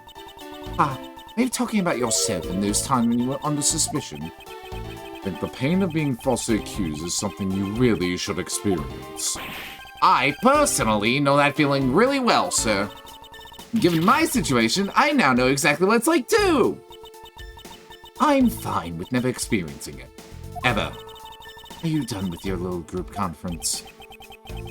Agent Shima suspects Kei of murder simply because Kei is the Yatagarasu. If I can prove that the Yatagarasu's goal is not related to the murder, I may be able to begin to reason with her.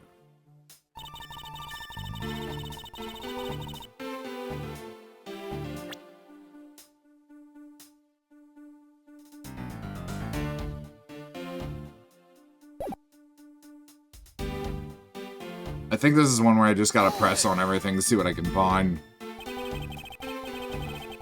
May have confirmed it, but are you telling me that no one could catch the thief?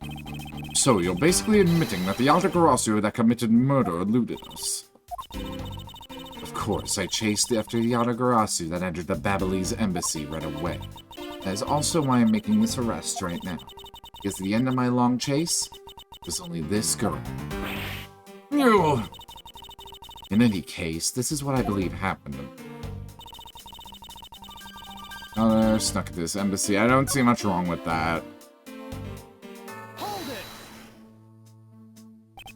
Just because she calls herself that doesn't prove that she is a killer. No, but it does give her a motive. Yatagarasu sent a card saying, "I will be there to steal your dirtiest secret." Furthermore, there are documents pertaining to some smuggling activity in this room. She obviously wanted to steal it. But she killed Mr. Cochin for the key. I see. Logic is very sound. I expected nothing less of Agent Lang's secretary. That statement just now didn't sound right. It might be the opening I need.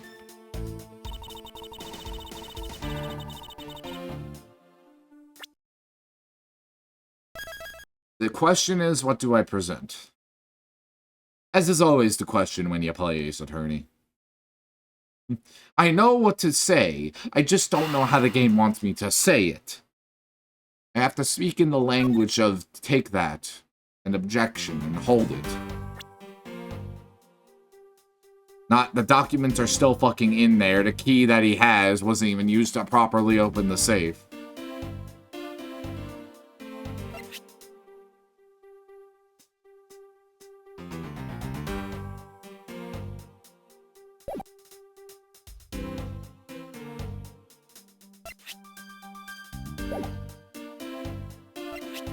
The key?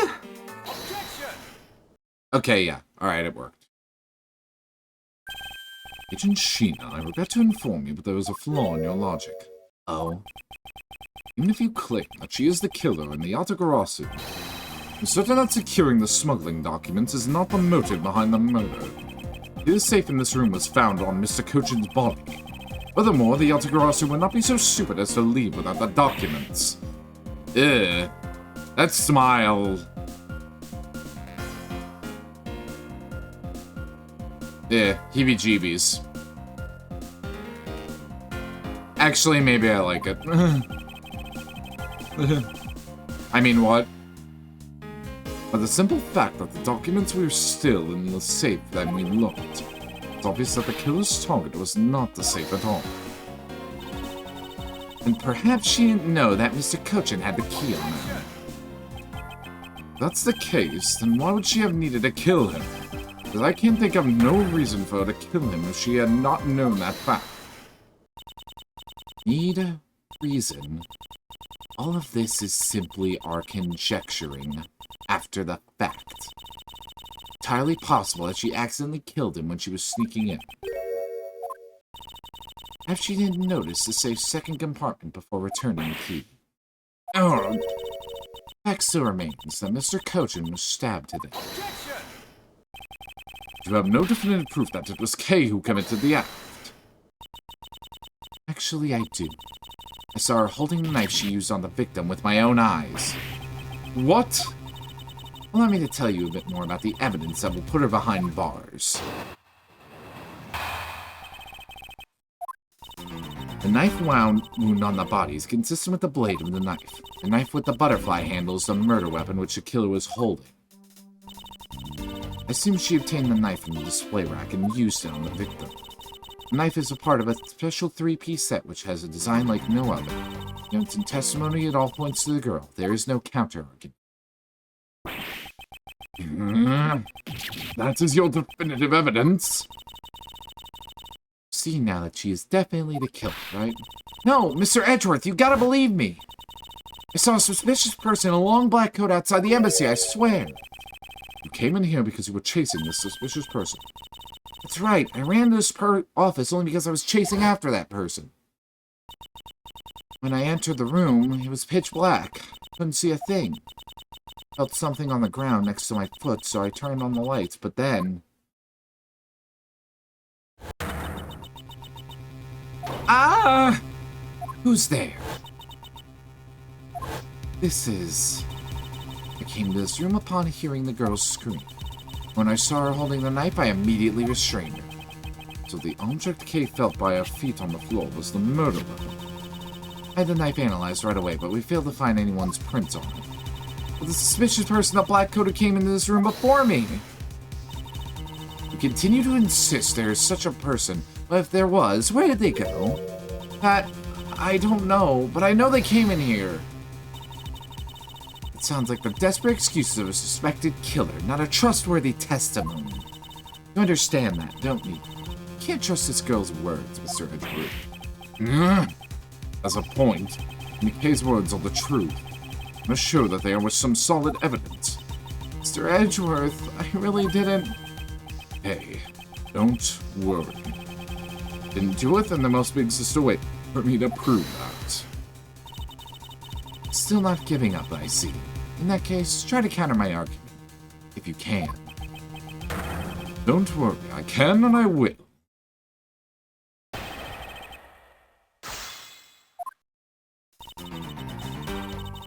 System with the blade, I don't see issues with that. I have issues with this, though. Because there's evidence the handle got switched out. I mean to say that you saw Kay holding the murder weapon with your own eyes. I was also on the search for the Yatagarasu. When I heard that girl's scream coming from this room, I rushed over straight away. When I arrived, I saw that girl standing there, motionless, with a knife in her hand. But I already told you, I only came in here because I was also after the Yatagarasu. The suspicious person I saw came into this room. When I entered, it was pitch dark. I felt something by my foot on the floor, so I turned on the lights and then... found out that it was the murder weapon at your feet. How many times do I have to tell you, we can't trust the words of a suspect? Anything you'll accept as evidence, is it? It's the only acceptable way to counter an agent of Interpol on the scene of the crime. Mr. Edgeworth, do you have some kind of evidence that can prove me innocent? I think I do because there's one piece of evidence I find to be a bit interesting. I need to carefully examine that piece of evidence again. Used it on the victim. Impossible!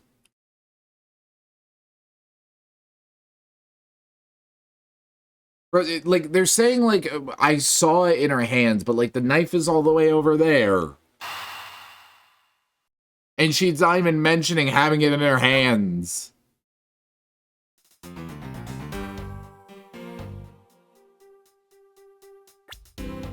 Anyways.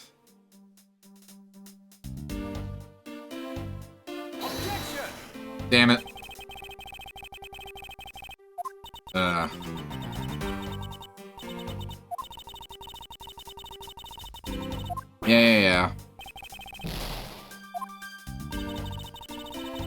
Yeah. Knife in the display rack and used on the victim.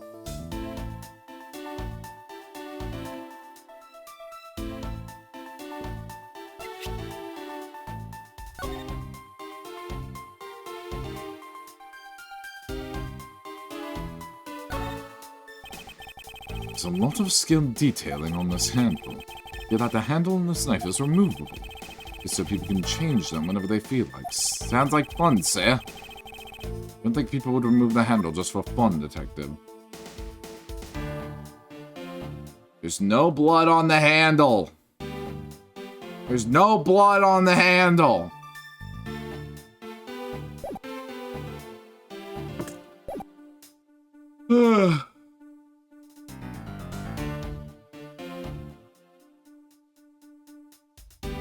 There's no blood on the fucking handle.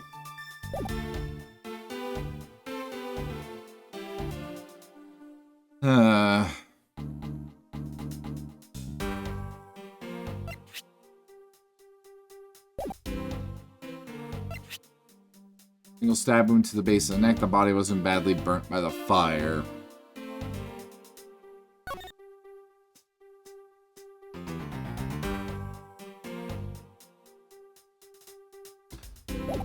The knife is by the body? Is that what I'm doing? No. I'm dying here.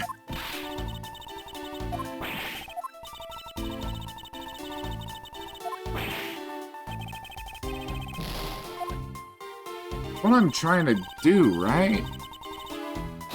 I'm just gonna press on this. Ask that you please refrain from speculation. It's a sound hypothesis derived from the evidence. There's no room for debate. Miles Edgeworth, know that an ungraceful loss will not be tolerated, my subordinate. Now rebut your hypothesis with factual logic. Otherwise, what was your investigation for? Yes, you are correct. Thank you. Helping a subordinate out with advice is the job of any good superior. Seems to be rather enjoying herself, but she is correct nonetheless. Sheena, please continue with your testimony. Part of a special 3-piece set, which has a design like no other.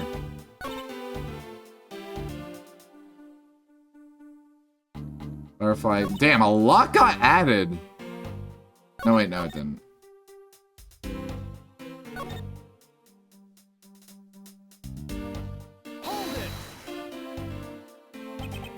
About the 3-piece set, is there really no other like it? Let's ask Ambassador Paleno for more detail, shall we? The knives are indeed special. They have the butterfly, the symbol of the Republic of Babel, engraved on them. Because there are only 3 of them in the world, they are very, very valuable. National symbol, huh? And the knives are covered in the butterfly design. Along with the Alabastan set, our respective countries only have 3 knives each. I see. Are you satisfied now? If so, let's continue.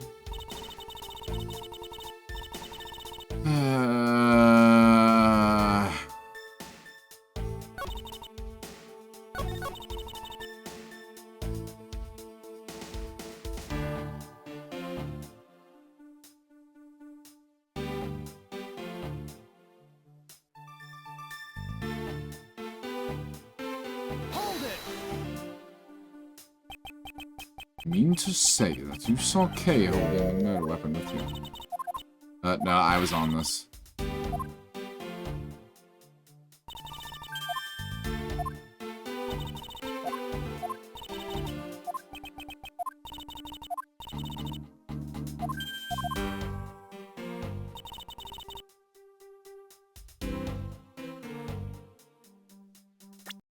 What if I do it now? Now that I've inspected the butterfly part of it, will that work? I just want... There's no blood on the handle. It implies that the knives were switched. Which implies that it's actually the That's actually the... Not the Babalese. The Alabastan. The Alabastan knife was the murder weapon. Not the Babalese. She couldn't have gotten it off that rack.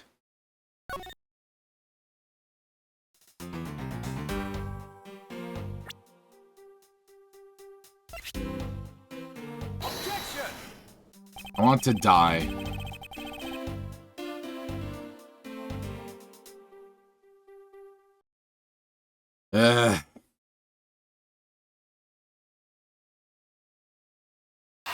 How do I say what I want to say?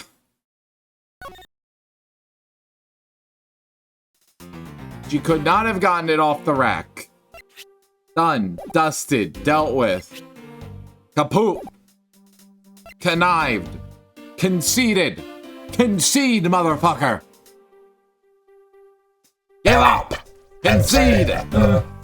I'm right. You're wrong. Fuck off.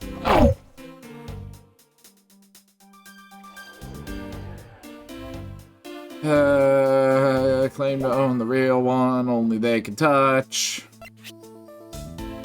Single stab wound to the base of the neck. The body was badly burnt by the fire.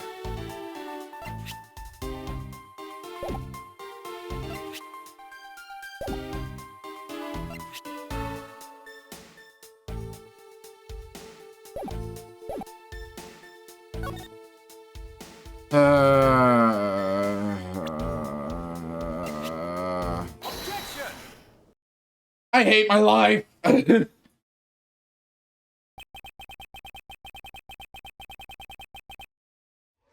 God damn it! I got fucking exoteried again! It's not as bad as the one during the third case, but still bad.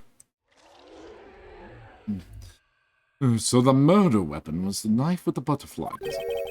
Was that really the truth? What are you getting at? I'd like for you to take a look at this.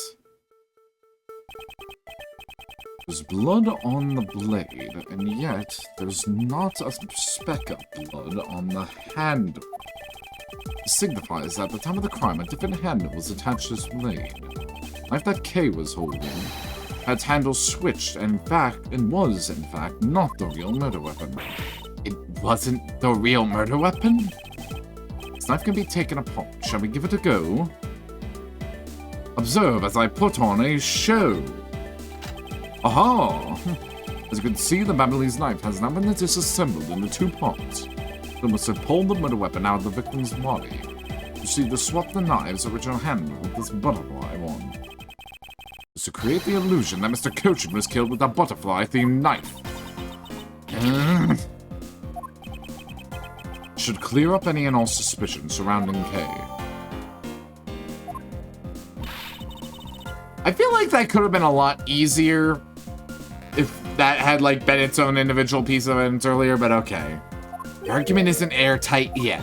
How so? It's possible that the girl herself is the one who switched the handles. Don't be ridiculous. For what purpose would she do such a thing? I don't care to know how a criminal thinks. The way they view the world is beyond the comprehension of a normal person like myself. Therefore, I wouldn't put anything past them, no matter how odd it may seem. The truth is right in front of you, and this knife will show you the way. You'll come to see that Kay is not, and could not have been Mr. Cochin's killer. Behold!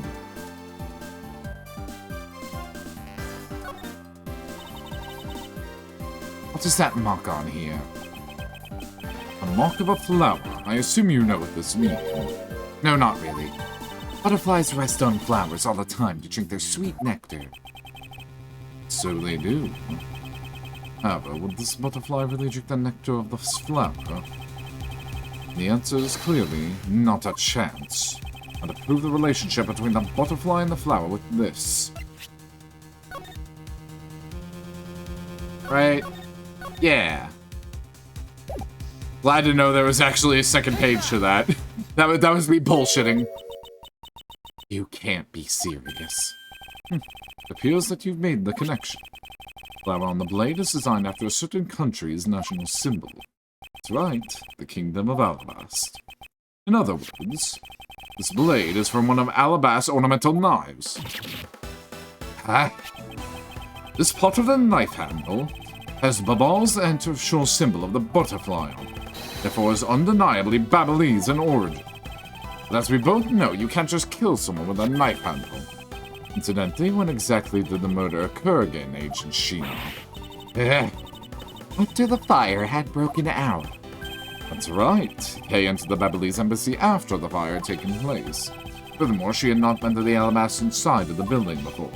Although that, not a single person passed between the two countries during the fire.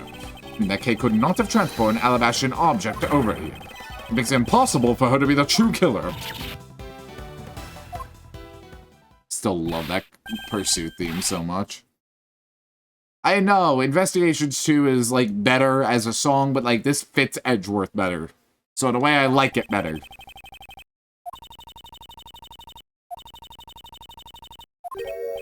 Huh? Why is everyone so quiet?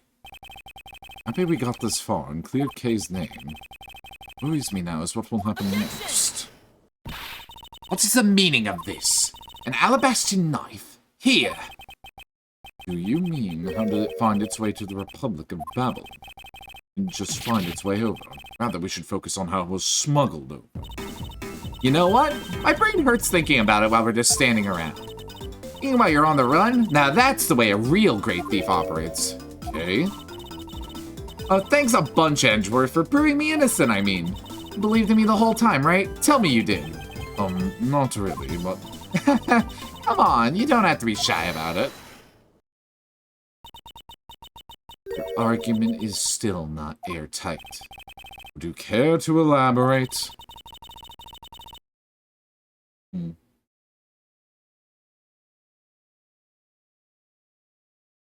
Seems to be banned as spam.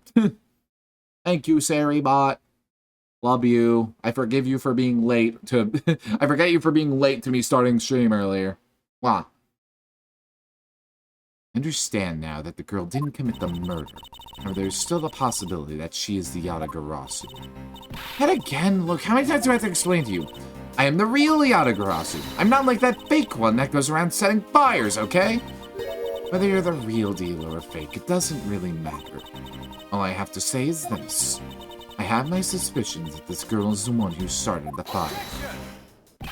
Preposterous! On what grounds do you suspect her of such a thing? The fact that she calls herself the Yatagarasu, that in itself is most elegant proof. Mishina. Yes. I have no intention of taking back any of what I've said. I am the great thief Yatagarasu, and I refuse to allow some imposter to claim that name as their own. Path of justice that my father pointed me towards. I will walk it the best I can. It's not good to be so stubborn. I hope you can understand. It's a lot for the concern, Miss Sheena. Let me share something with you too, as a token of my appreciation.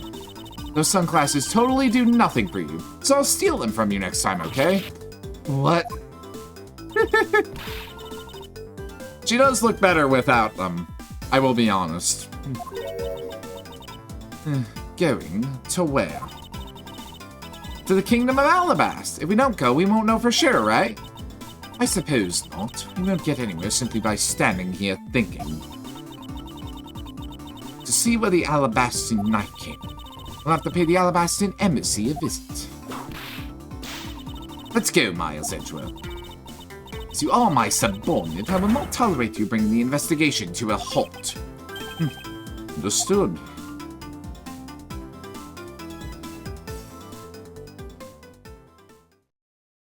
Yatagarasu theme is also really nice. Done and dusted. I'm wondering. Doop-a-doo. And we got a little bit longer.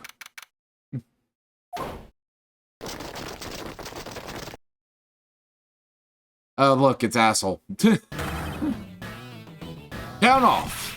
1, 1, 1, 1, 1, 1, 1, 1, 1. 1, 1.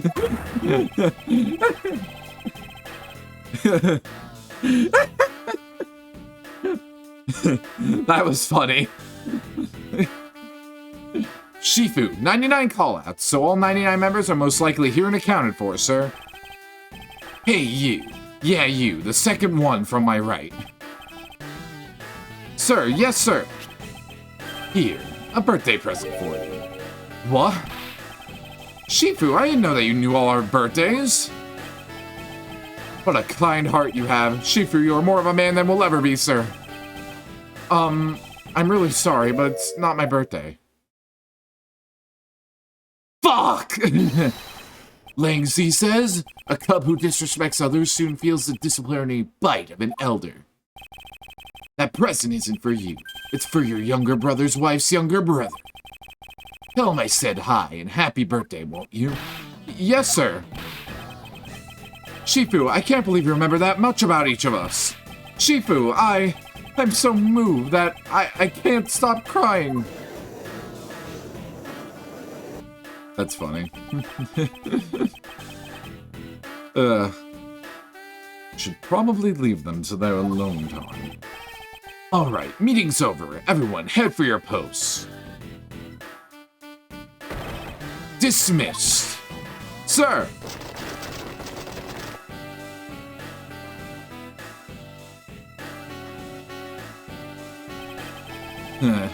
Yo, were you guys there the whole time? I got a call from Sheena and she's already filled me in. It sounds like you're out to get in my way again. I have absolutely no intention of interrupting your investigation. Simply request that you grant me permission to investigate the Alabastian Embassy. And what if I say no? Agent Lang, this man is my subordinate. As I've received permission from the ambassador, he is to be extended the same rights. Sorry, sis, but it's not that simple.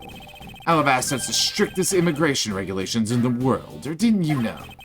Even among my elite men, about only half of them were admitted into the country. Besides, any more cooks in the kitchen, we might spoil the soup if you get what I mean. How dare you make such assumptions? Don't take this the wrong way, but I thought I was in charge of Alabast, Miss Von Carmen. Look, try to understand, okay? Things over in Alabasta are a bit of a mess right now. What do you mean by a bit of a mess? No one told you? We had an incident in Alabasta as well. This is what we call a decision based on the investigation, Mr. Prosecutor. Look, Wolfie, just let us in already. Who here? Is there a problem here, Agent Lang? Ah, hello there. Not really, just having a discussion about whether or not to let these guys in. Ambassador Alba, I ask you please allow these people to join the investigation. Having a debate because of my country? I'm terribly sorry for placing you good people in that kind of situation. It is all because I lack the strength to govern well. Please, it is nothing of the sort, Ambassador. You weakling Quackus! Curse your frailty and inability to effect change in your country! What are you? The thing is, investigations conducted in my country have been under Agent Lang. And it is my judgment, in order to minimize disruption in the investigation, I should leave everything up to Agent Lang. There, you see? Oh, no way!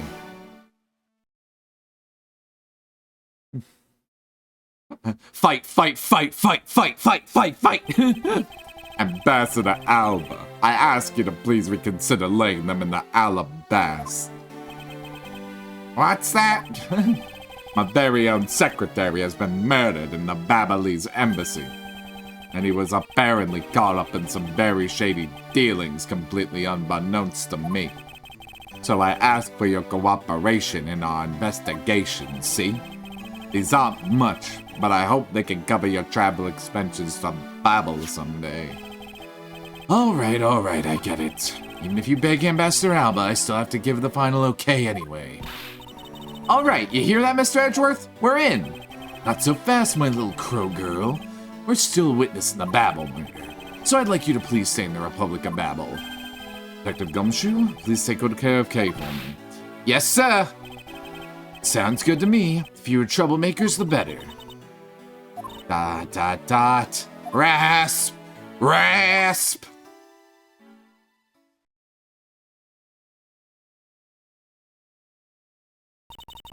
Hey, Mr. Edgeworth. Yes? So I wanted to ask you for a while now, but that lady over there, is she who I think she is?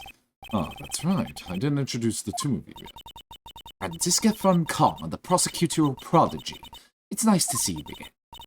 Oh, I knew it! You're the whip lady! They address me as Miss Von Karma. Miss Von Karma, I leave the investigation at Alabast in your hand. Thanks. Rest assured, I will outsmart both the smuggling ring and the Yatagarasu. Smuggling ring, huh? Perhaps I should ask Francisca a bit more about that before we head into Alabast. Ah, and I mustn't forget to thank Ambassador Paleno for all he has done for. Alright, we're gonna do a quick save real quick. And it's time for one more little break for the night before we have one more final session to try and wrap things up. I'll try to do 3 hours for the remaining final case. Best I can, and so long as I got the energy. But in the meantime, this is going to be a good opportunity for y'all to go ahead, get some water, get some snacks, use the bathroom, do whatever y'all humans need to do. And when we come back, we'll be talking about smuggling, and I can't think of words that rhyme with smuggling right now. Juggling? Truggling? I don't know. The freestyle poetry isn't on par right now. With all that being said, bye for now.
Howdy, everybody. Welcome back. Hope you had a good break. Hope you all got done whatever you need to get done.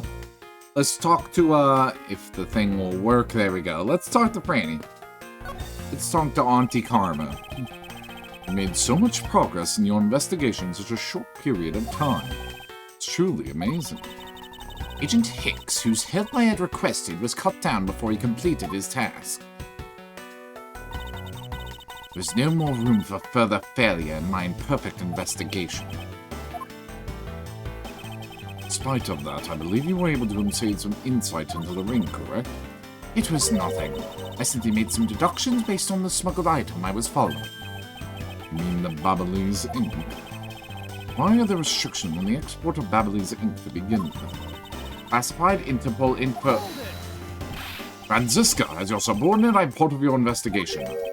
Don't you think it would be beneficial if I was well informed as you? Point taken. Very well. I'll fill you in. Recently, we discovered some very well-made counterfeit bills circulating in Zen Bar. Counterfeit bills? Yes, as you may have deduced, the counterfeits are being made with Babal's special Babalese ink. It's virtually impossible to distinguish bills made with Babalese ink from real ones. So it's only natural for Interpol to keep an eye on the Republic of Babel. So that's where this document comes into play, correct? Correct. Mr. Cochin was smuggling large amounts of Babalese ink. Furthermore, he was charged with running the embassy's printing equipment. It's all the evidence I need to know he was the head of the smuggling ring. However, there remains one tiny problem. Let me guess, you still have yet to find counterfeit bills or smuggled ink. Yes, and while we're listing things, I might as well add the counterfeit plates to the pile. Since we haven't been able to locate any of these items in the Babalese embassy, we're looking into the Alabastian embassy next. It doesn't matter where they're hidden, mark my words, I will find them. Interesting. Is that it? Is that all we're doing? Clearly not, otherwise we'd be going somewhere. They're in circulation saying files, hard to tell they're fake. Astro Poleno, I am in your debt. Nah, it's nothing. Besides, it's about all I can do for you, I'm afraid. I only ask that you please bring Manny's killer to justice. I will, Ambassador. On my honor. Wow, you're so sensational. You really piqued my curiosity. I know they aren't much, but know when I'm giving them to you wholeheartedly. No, that's quite alright. Ah, well, how about this then? Oh shit, he's giving us Babalese ink. It's fountain pen ink, known as Babalese ink. It's made exclusively in Babao. So this is Babalese ink. We make it from whipped crystal oil, which is mined in our mineral mines. Please accept this ink. One dip of your fountain pen in this, and you can write for hours in your organized. How fortunate for me, the ink in my pen just happened to have run out. I gladly accept your gracious gift. Great. Wonderful. Well, look at this ink. With crystal oil-based ink limit export because of its use in counterfeiting. And analyze it in any other way. I guarantee you that writing with our ink is an unforgettable experience. And since we don't export it, if you run out, you're always welcome to come and visit our fair nation. Talk about concerning the customer with the market. Well, shall we get going? What have y'all done? What's wrong, Kay? I didn't get the permission to enter Alabast. So we're going to go gather whatever info we can over on the Babalese side, okay? Right, I'm counting on you two. Right, and I'm counting on you and Miss Von Karma to sniff out clues in Alabast. Oh, and Mr. Edgeworth, if you happen to come across my phony, you let me know, okay? You tell me I'll rush over straight away no matter where you are. I'll let you know when the time comes. Which would be never. Please don't break the law, Kay.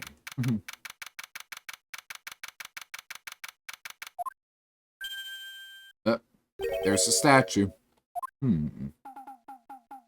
There he is again. Don't whip him. Don't whip the Steel Samurai. You villain. You're... Larry! Larry!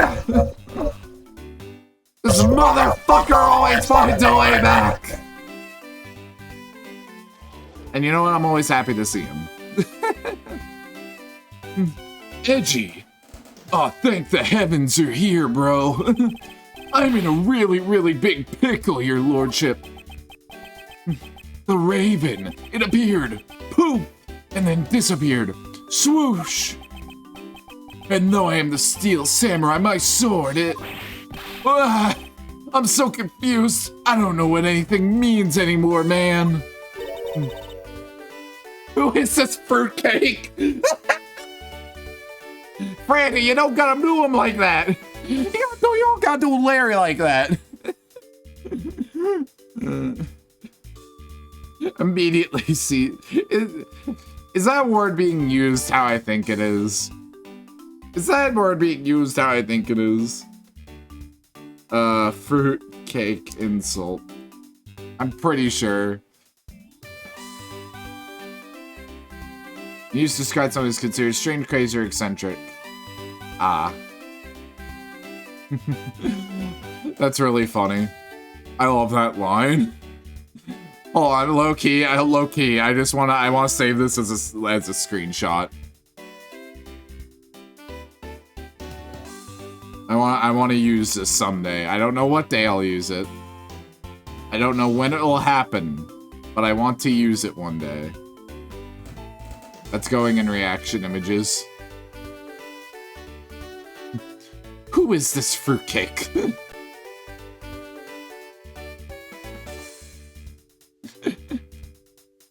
Such a colorful insult.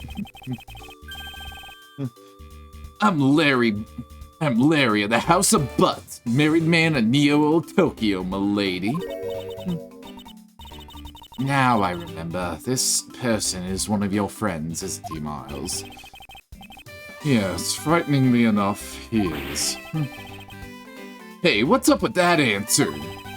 Your best bud is in a bind, and you act like it's no big deal. What sort of bind are we talking about here? The suspect kind! I accidentally became a suspect in a murder! I see, that is quite a bind. Not that we're in the least bit surprised. Yes, I pretty much expected this news. From the instant I saw this unlucky face. His name is Larry Butts. Known him since grade school, and for as long as I've known him, he's been the world's largest source of trouble with a capital T. Hey, what kind of introduction is that? You're so mean, Edgy. If you're not careful, you might find your tiny number of friends go down by one. That was uncalled for. Besides, you're... Wait, hold on. Larry? It was you? You're the one who wrote my Steel Samurai autograph? Oh, you didn't notice earlier? I even winked at you through my headpiece. I don't know what voice to give Larry. Because I tried giving him, like, the dude bro, like, kind of voice at first. But then it, But then I was like, he sounds a little too close to Lang. Oh, bro. Make him sound like a stoner. Yeah, make him sound like a stoner. What's going on? And why are you beat red? Sorry, but could you not speak to me right now? Oh, sorry. Am I interrupting a comical yet melodramatic play? Aha. So this is the incident you mentioned earlier. Mr. Prosecutor, this man, this childhood friend of yours, is our prime suspect.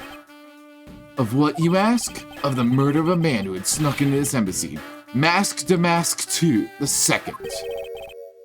Mask de Mask the second.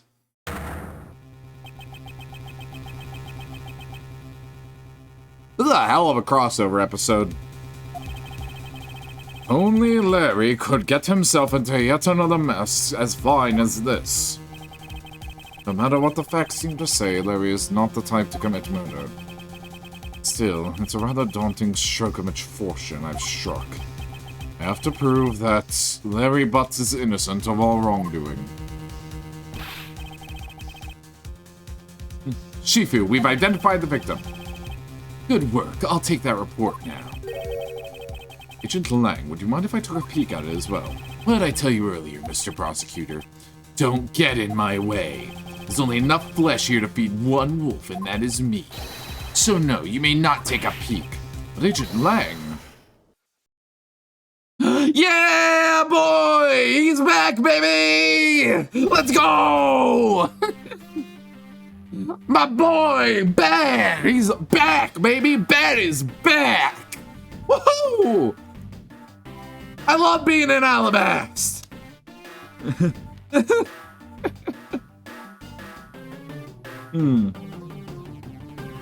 Oh.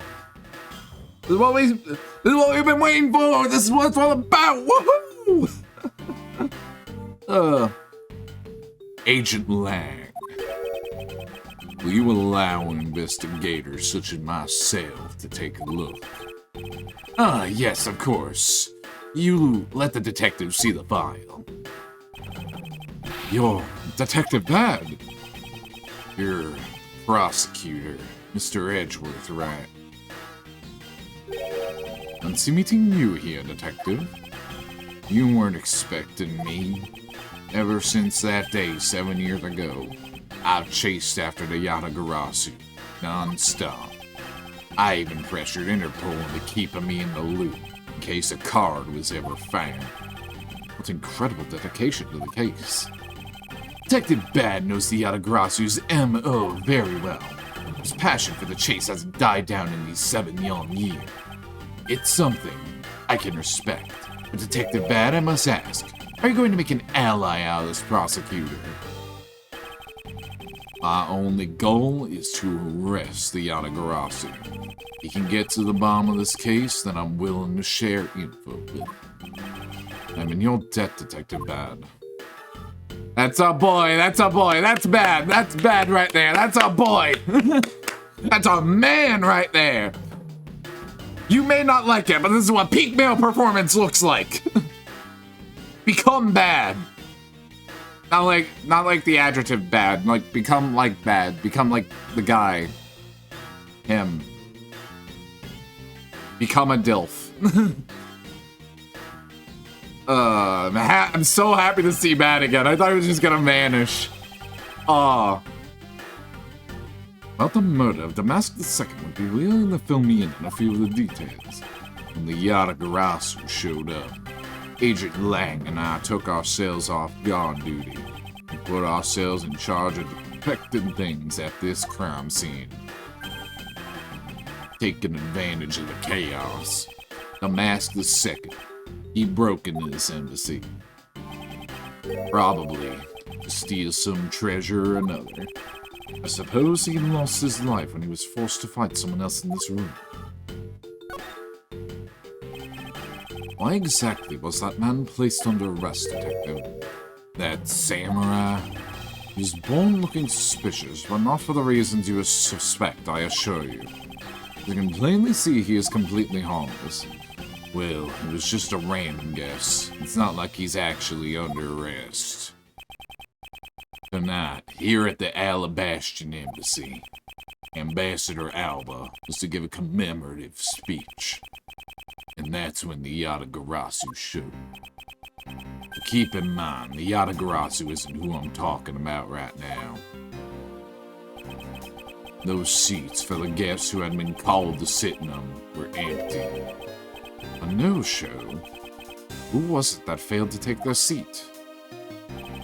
Steel Samurai. Until the speech was to begin, each member of the Steel Samurai family was to wait in a separate room. However, for some real reason, that man was spotted in a different location than his assigned room at that time. And where was he? He was on the roof, with one of his legs down a chimney. That chimney leads directly in this room. Larry Bots, you've really outdone yourself this time. What were you thinking? In any case, I believe it's high time for me to start my investigation. Let's go! We got Bad, we got Larry. We got that one bitch I fucking hate, and I'm not talking about Franny, I'm talking about a wolf.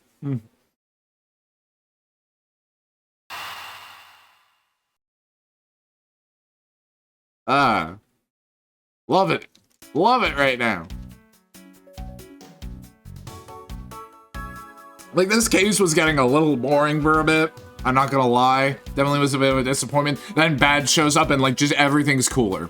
Everything's better now. Everything's alright. Bad is here. Everything is good if it's bad. You know what I'm saying? Larry, there are a few things I need to ask you about. Okay, let me really like hone in on a voice for this motherfucker.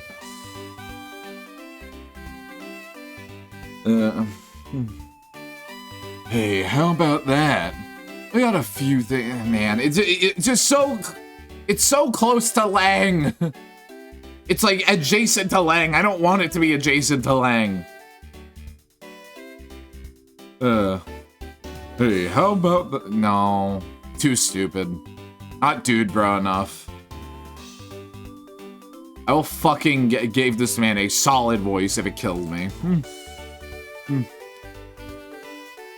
Hey, how about that? I got a few things I've gotta add. Fucking hell, man. Fuck it, I'm just sticking with the original voice right now.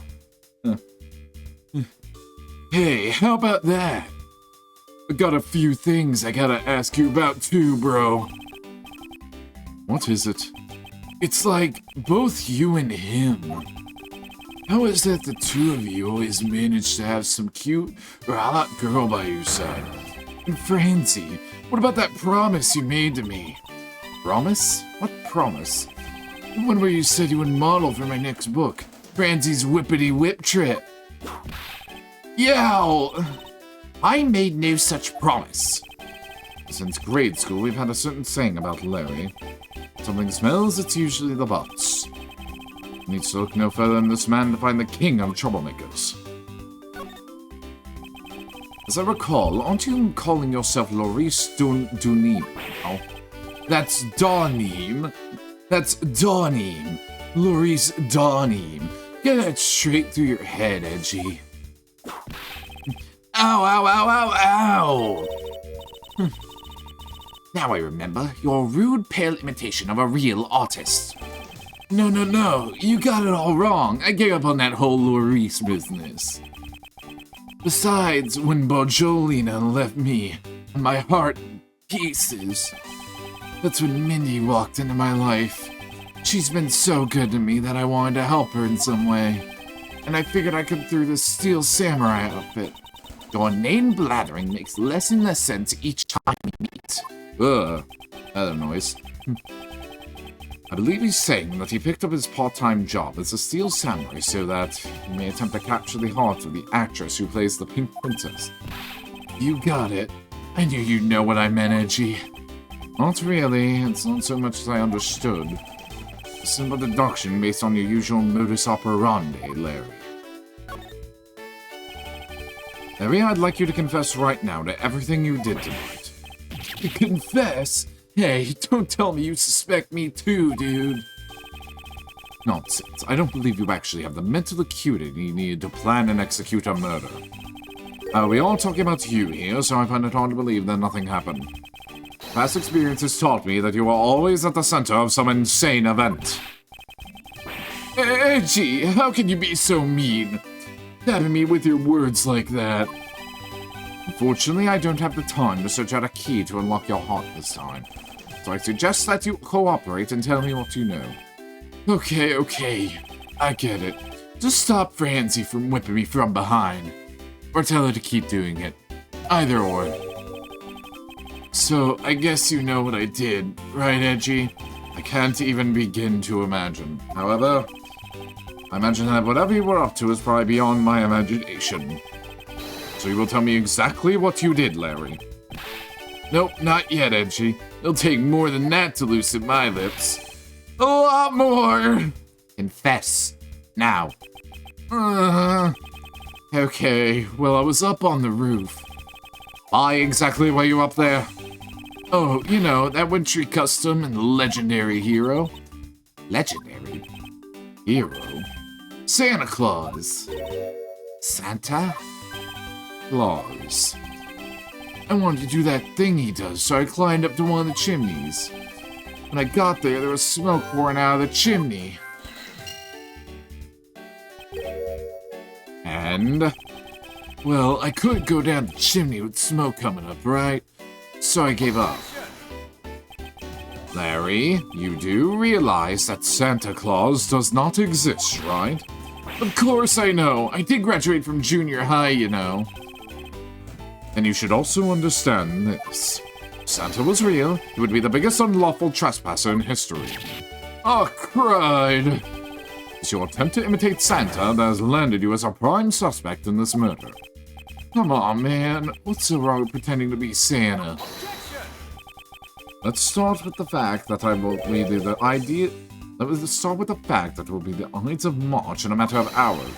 That only visits home on December 24th. That's a December, you nitwit. Not even almost Christmas means it wasn't almost Christmas. No! Hey, wait a sec. We're not in court. Well, I guess that's that for that. None I could really present to him either. Alright, let's look at this man. This is the victim, Damask II. What is with his gaudy outfit? You don't know about Mask the Mask? Few months ago, this thief caused a lot of havoc on the popular. So this thief is separate from the Yatagarasu? I thought they were for a while, because their ammo and targets were different. The mask lacks high-value trinkets and jewels, and being gaudy is his signature. Gumshoe was in charge of that investigation, so he'd know more about the mask. That's alright, well I'd probably hear our tales of his failure anyway. You haven't changed a bit, I see. In any case, let's get started here, shall we? Won't rest until I've inspected every suspicious-looking nook and cranny. I'm more curious about what's in his hand right now. What does he hold? Looks like a piece of paper from a notepad. Vast Prima Deck statue, 5th floor ambassador's office. There's something written on the back as well. I'd like you to steal the Prima Doc statue in this room. What is that supposed to mean? What's to note to themselves like that? There's also a map on there. I had to guess from the text. Yeah, this is actually a request from someone about what to steal. Just who is the person who requested the theft of the Prima Doc statue? Alright. You look at his hat. Not a single shred of fashion sense in Master Mask's costume. At least I can appreciate the great effort he must have put into making it. You two don't know, you can buy this costume almost anywhere now. Being sold? Since when? It's around New Year's. Streets are practically flooded with them. Turns out the mask is a lot more popular than I thought he'd be. Can't believe that foolish fool would dress in fool's clothing to act foolishly. You got your point about 3 foolishes back, Francisca. So this is the murder weapon in this case. There's blood on the blade. It's a rather sweeping sword, isn't it? Did you expect? It's the Steel Samurai's daddy's secondary weapon. And they call it his secondary because although he uses his sword in most of his battles, his trusty samurai spear that he turns to in a real fight. You should know quite a bit about the Steel Samurai, only because I saw the stage show earlier. You know, this sword is the Steel Samurai, or in other words, Larry. I should probably ask him about it, as detrimental as it is to proving him innocent. Let's see here. Blood stain. Thought Master Mass had quit the business. This guy, he's just a copycat using the name, a phony successor. Just another petty thief. His real identity is an out-of-work guy by the name of Kashi Nu. He's 29 and wanted on larceny charges. From his clothes and what he was carrying, we determined that his guy is the real Master Mass II. Cause of death appears to be loss of blood from the back of his head. Means he was struck by something very hard. In words, he was bludgeoned to death.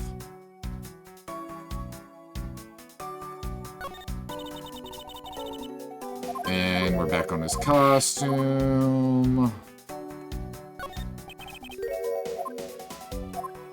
And this is about his identity again.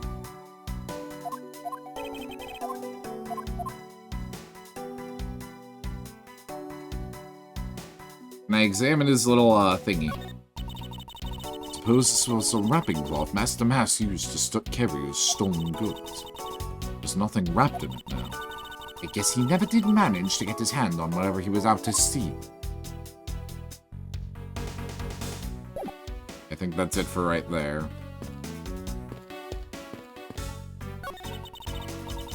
The fireplace, and by the looks of it, I don't think it's been used recently. Yes, I can't say that I see anything unusual about it.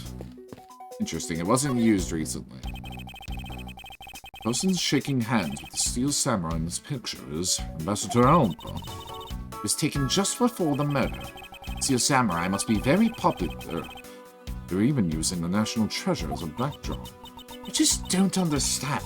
What exactly is so great about Top Knot there? Clearly there was a depth to show that a young person like you can't fathom. Speaking of young people, aren't young children in the target audience of this show of costume actors?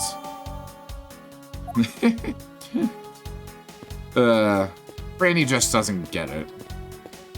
She will one day, though. Now this I want to look at. Some weapons on display on this wall. A crossbow, and under that, a set of knives bearing a flower motif. Must be the counterparts to the Babylonis knives, meaning that the blades inside these scabbards should match the blade that was used to kill Mr. Kochi. I want to look at the knives. Let me look at the knives. I suspect that these are the counterparts to the... let me look at the knives. Okay, there we go. What? One of the knives is missing its blade. If the two pieces of the blade and handle fit each other.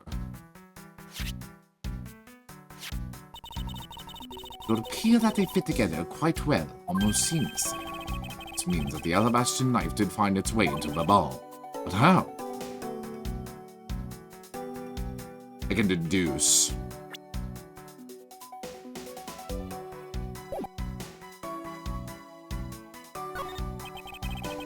Absolutely no difference between this prima donna statue and the balls. The statue's face looks a bit like a costume hero you like so much. I only wonder why you Americans have an affinity for this kind of face. The statue wasn't made by an American youth. At least I don't suppose so. Hey man, why is there a weapon on display in a place like this? Wonder why there are no whips on display here. Of course you'd think that, Franzi. The steel samurai's primary weapon, the samurai spear. Isn't it awesome? I totally fell for this thing. It's sleek and shiny, just like my heart. It comes at you like whoosh. When you hold it, you just want to live like bam. You do well to watch what you say, Larry. It is just as Larry says, spear is quite the symbol of valor. However, speaking of spears, you're supposed to use them by thrusting the point straight in your opponent? Not entirely convinced the spear is up to the task. What's wrong, Edgy? You're just staring off into the distance. Oh, I get it. Tell you what, I'll tell the studio to make you one, okay? But this one's mine. Did I say anything about wanting? Maybe I can shut him up if I show him this piece of evidence. I'll point to something out about this spear. We have a little statue of the ambassador right here. What is that plat supposed to be? Francisco, can't you see it's supposed to be a likeness of Ambassador Alba? Miles Edgeworth, as a subordinate, you have a lot of nerve telling me what to think. I look forward to your next salary assessment next month. You're deluding yourself if you think you have any control over that.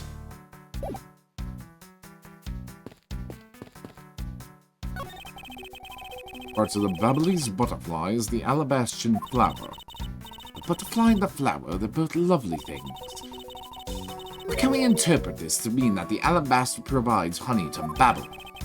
Francisco, can't you come up with a more meaningful or profound comment?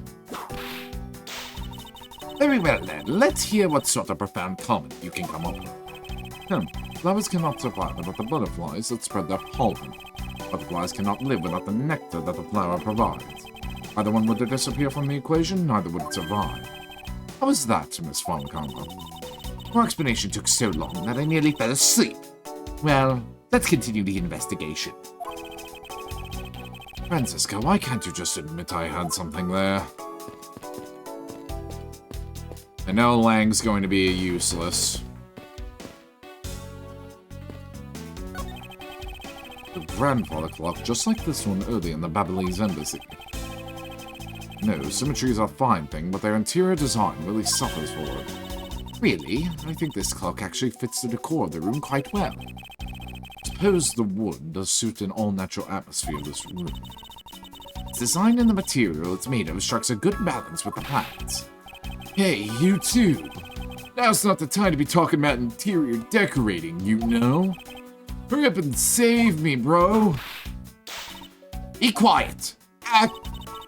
It's all part of my elite investigation. All you need to do is be quiet and watch. Which I do believe Larry has a point for it. I'm running out of things to present.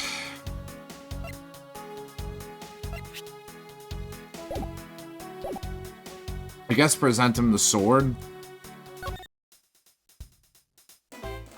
Oh wait, murder weapon.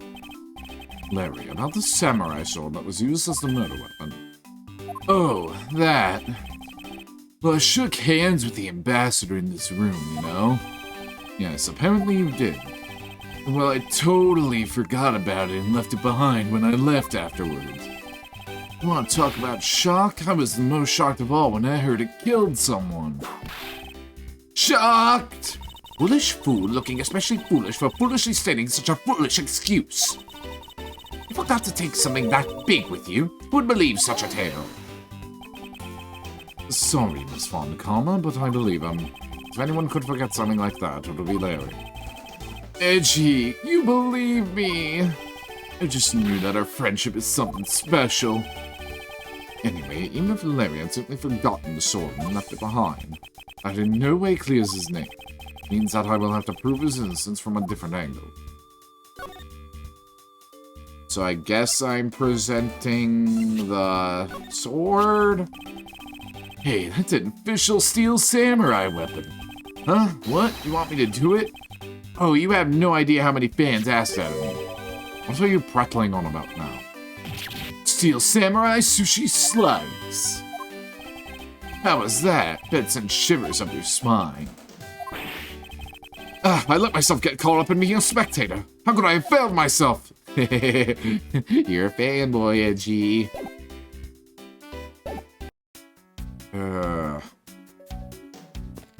What's my logic look like? Just smoke from the chimney. I haven't talked to Bad yet. I have talked to Bad. Oh, I haven't even looked back here, actually. Two gorgeous flowers on full bloom here. Sure, flowers as lovely as these must have an equally lovely name. Miles Edgeworth, are you done staring? I could hardly think passion flowers are all that rare. Passion flowers. That's a rather unusual name. It was named by priests in the 15th century for the Passion of Christ. As they say, you learn something new every day.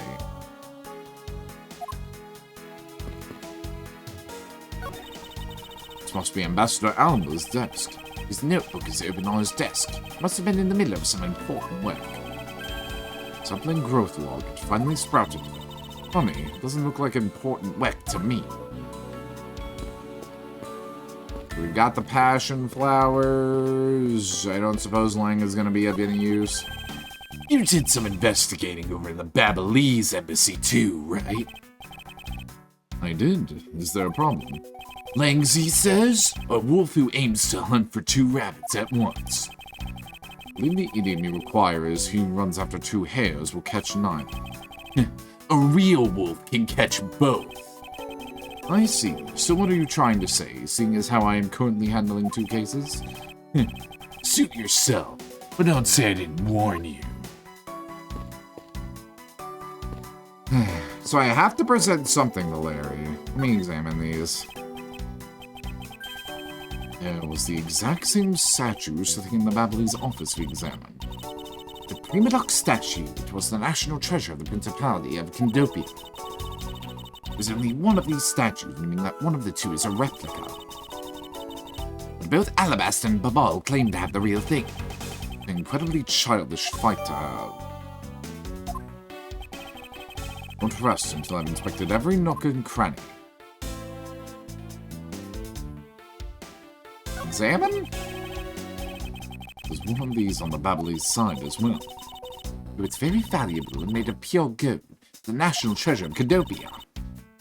There's only one of these statues, meaning that one of the 2 is a replica. But both Alabast and Babel claim to have the real thing and won't budge from their claim. An incredibly childish fight to have.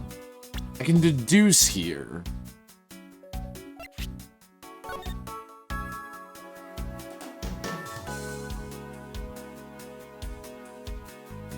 I wish I could look at both at the same time.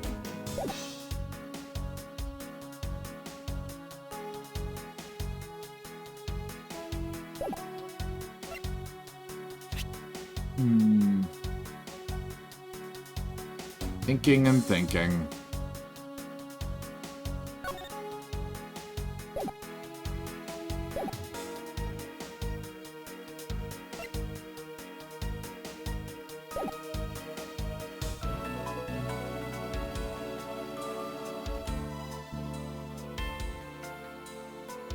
Hey, can I look at the knives from here?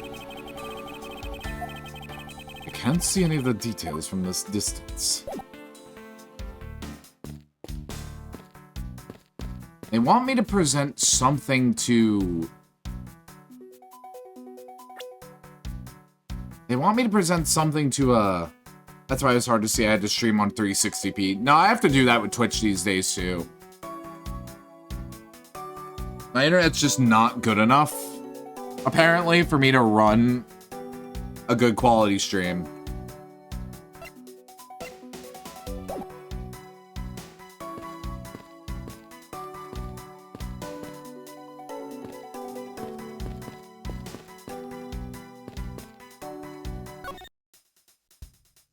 What am I presenting to you?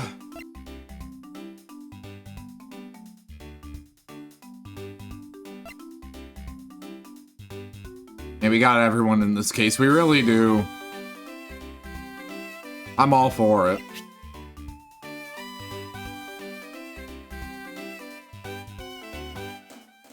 Present? Alright, that was a failure.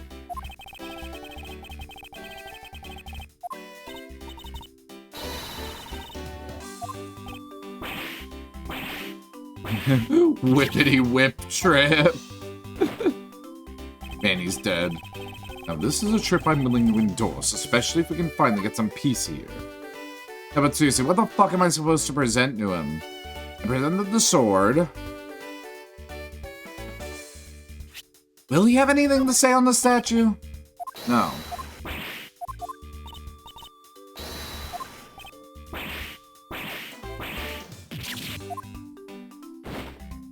We're just gonna keep killing Larry right now.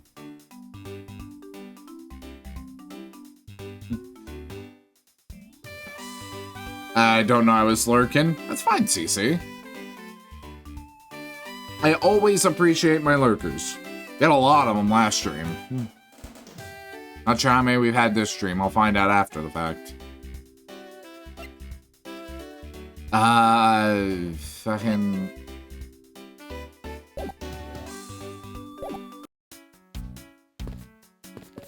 Let me deduce on here. Can I just deduce anywhere? Okay, I got everything here.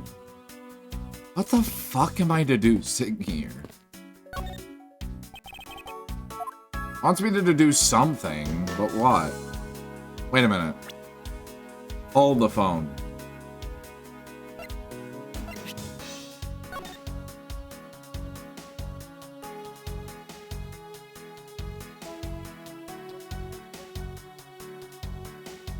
Wait a minute.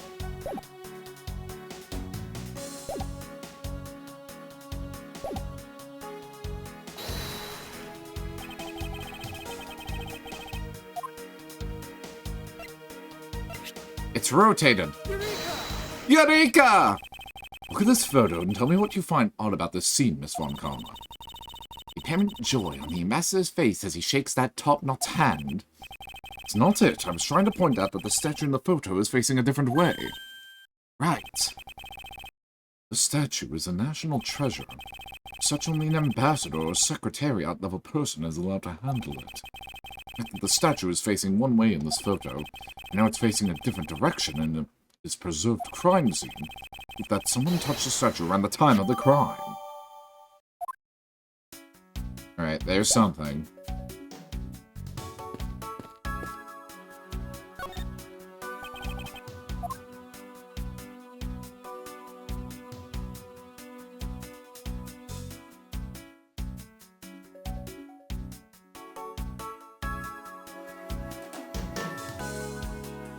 I think I found something.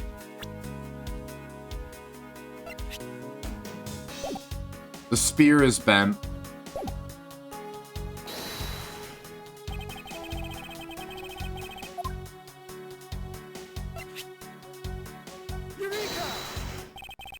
Larry, about this spear.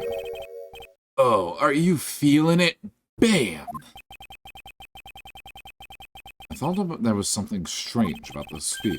Tell me, Larry, is it just me who's the spear a bit bent? What? No way. It should be exactly as it should be, yo. I have here the autograph you wrote for me. A good look at what you drew with your own hands. See that the spear is clearly of a different shape. What do you have to say to that? I'm sorry. When I hold the spear in my hands, all of a sudden I feel super powerful. Then during practice, I was spinning it around and around, and bam! It hit a wall! You unbelievable! This is an embassy! But I've always been like that ever since I was a kid. One time on an overnight field trip, I bought a fake sword and played with it late that night. I'm just a useless hot-boiled man! Larry, clarify that for me, will you? Okay, so it was some field trip and I began to shadow fight with myself. Not that, I meant what you said earlier about spinning the spear and hitting a wall. Oh, that.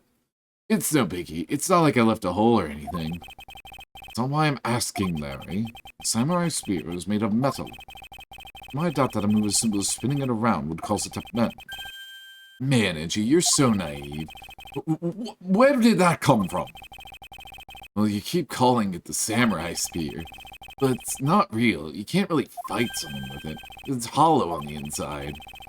You'd hit against practically anything and it would bend. That's so. Don't tell me you thought it was real. Oh, but don't take it the wrong way. I just think that part is out of your personality is cute. I see. Your friendship truly is something special, Miles Edgeworth. Ugh, it's not friendship, it's utter humiliation. I think that's everything. Yep. I guess that about wraps up my investigation. That's...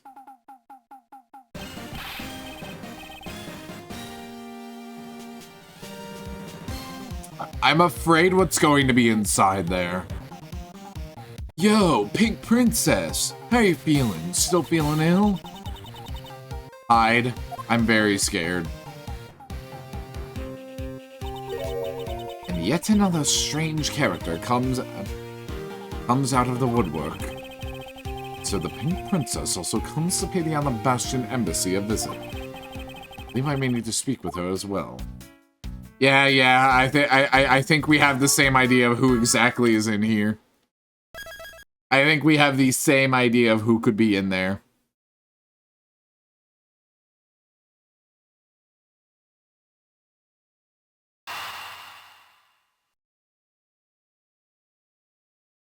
I'm sorry, little one. Miss Pink Princess, I have a few questions I'd like to ask you. Miss Pink Princess, if you would please answer... Yep. Me! Hey, this must be what they call fate. How could this happen 2 days in a row? You have no need to say sorry. What? Aren't you Miss Oldbag? Why are you so surprised? Ah, so you're the one they got to play the Steel Samurai. It's too bad. I didn't realize that until now. Your acquaintances with Larry? Why, yes, we worked at the same company for a little while, you know. That's why it's okay, my edgy poo. You don't need to be jealous. Yo! I was in the next room, you know, trying to get some beauty sleep. It was so noisy here I couldn't fall asleep, so I came over to complain. So imagine my shock when I saw my precious edgy poo waiting here for me. I mean, you could have imagined that you would ever come to a show like this. I guess I misjudged you, edgy poo. You misjudged him? I thought he was trying to avoid me, you know. There was no misjudgment on your part. That's precisely what I was trying to do. But it looks like the wind has shifted and he's now willing to be chased after. I'm simply overwhelmed. Don't you worry, edgy poo. I chase you to the end forever, to the ends of the earth. Isn't that just peachy? I'm glad we escape Oldbag in the Apollo trilogy, aren't we all? This is one of those rare times when Franziska and I actually see eye to eye. Now then, what are you doing here? I thought you were working at Gate Model and as Pink Badger. What are you talking about? That was ages ago. It was yesterday. Look, I worked at Global Studios before, a long time ago, right? Well, they called me up this morning, kind of out of the blue, actually. They called you? Apparently, the girl who plays the Pink Princess collapsed from a bad cold. It happened so suddenly, so they called me in to be her last-minute replacement. Did they not have enough people on staff at that studio? I really couldn't say no, so here I am, playing the role of the heroine. Instead of that Mindy girl, I mean. For the poor girl, I feel so bad for her. Because they let me stand in for her, she's going to have a terrible time. I mean, I'm not exactly great ream, plus I was to be a stand-in at the last second they filled in. That's what I write all instead of show again at the end. I mean, the uproar, you'll forgive me, because I tell you there's a bunch of simpletons. You're a rather lively old lady. So basically, you received the stand-in request this morning, correct? You got it. If you need to see it, I've got it right here. Look. It appears that she is telling the truth. I tell you, my fine acting moved the entire audience to tears. Yes, tears of laughter, as I recall. But being famous has its problems too, you know? Here, look at this. It's a letter from a stalker.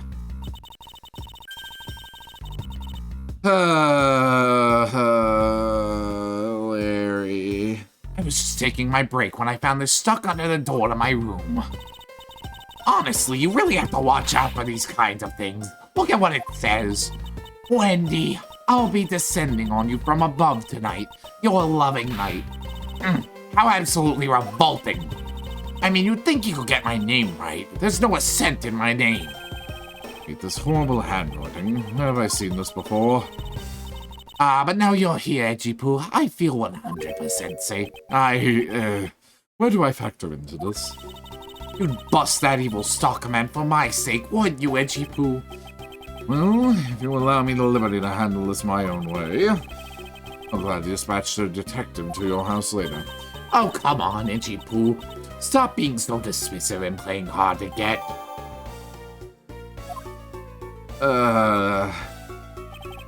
What were you doing at the time of the crime? What crime? What? After the show was over, I had nothing but free time on my hands. So I used the fireplace in my room next door to keep my bad hip warm.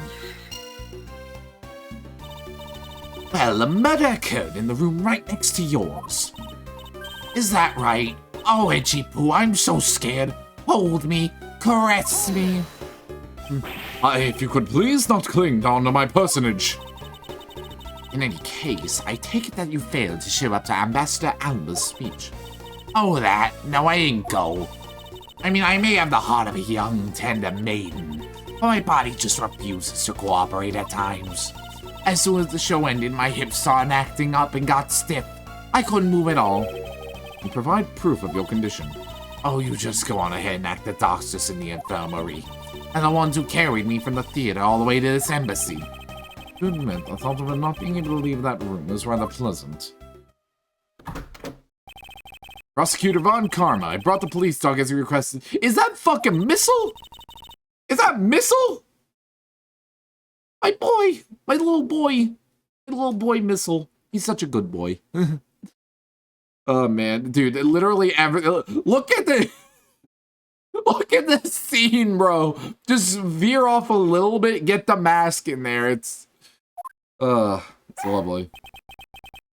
This dog requested the assistance of a dog in a search for the Yatagarasu. Looks like you guys had some pretty bright dogs in this country, too. Hey, you're a real cutie, aren't you? Yeah, that's a good boy. That's the police dog Gumshoe's been taking care of. I think its name is Missile. Yeah, I remembered! What a fitting name for a police dog that dashes out in front and attacks. Action alone isn't exactly what's going to solve the case for us, you know.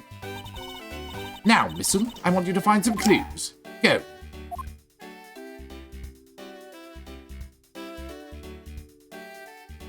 Hello there. Good dog, you really are quite bright, aren't you? Unlike a certain someone I know. What do we have here? What is this? It looks like a small hot dog, but... Wait, Francisca, isn't that an official samurai dog? Ugh, that is a face. So please stop making that face. No! Bad Missile! He ate it. I wonder if it's alright for him to eat that. Just a meat substance snack featuring the Steel Samurai. I'm sure he'll be fine. Quite a bit of information you gathered there at a single quick glance. Should really be focused on why there was a samurai dog there in the first place. It looks like that snack wasn't holding so foul. Oh, and what do we have here? Appears to be a lady's undershirt. I wonder if Ambassador Alba may have an interest in cross-dressing. Somehow doubt that. Doesn't look like that shirt would even fit him. Samurai dog and a lady's undershirt. What are these two items doing in a room like this? The circumstances, the lady's undershirt could only belong to one person. I suppose I should get this over with and ask the owner of said undershirt about it. Alright, we are really close to finishing the investigation. However, after that is definitely going to be a...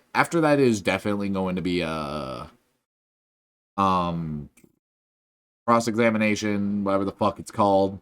Forgot exactly what investigations calls it. But we are hitting the 3-hour mark, and I think it's a good time for us to end things off for the day. So I'm going to go ahead and move us over to chat. Let's find ourselves somebody to raid, shall we? Who are we going to today? Got quite a few people. I haven't raided them yet, have I?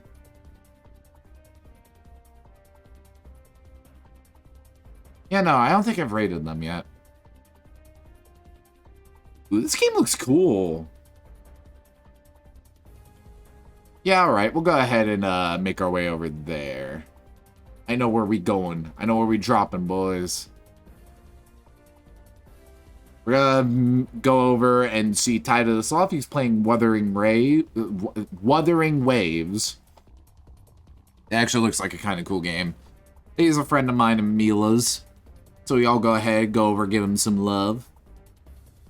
As for what's happening tomorrow, well, we're going to be having a collab with Lunar. We're still going to be having it on my channel. I'm under the impression we're both going to be streaming it, so that'll be fun. That'll be interesting. But yeah, it's just going to be a nice chill art stream. We're going to be wrapping up the raffle prize for Delta. As for next week, it'll be a lot more the same. I won't be collabing with Viz next week, but we'll talk about next week tomorrow. I get ahead of myself very frequently, mostly because I want to try to drown out the timer. But yeah, for those who stuck around, thank y'all for sticking around. Thank you, Villain, again for the raid. And yeah, I'll be seeing you tomorrow with me and Lunar. Hope y'all had a good time. Hope I was entertaining. Hope you all have a good day, night, afternoon, wherever y'all are, whatever the fuck y'all are doing. And y'all have a good one.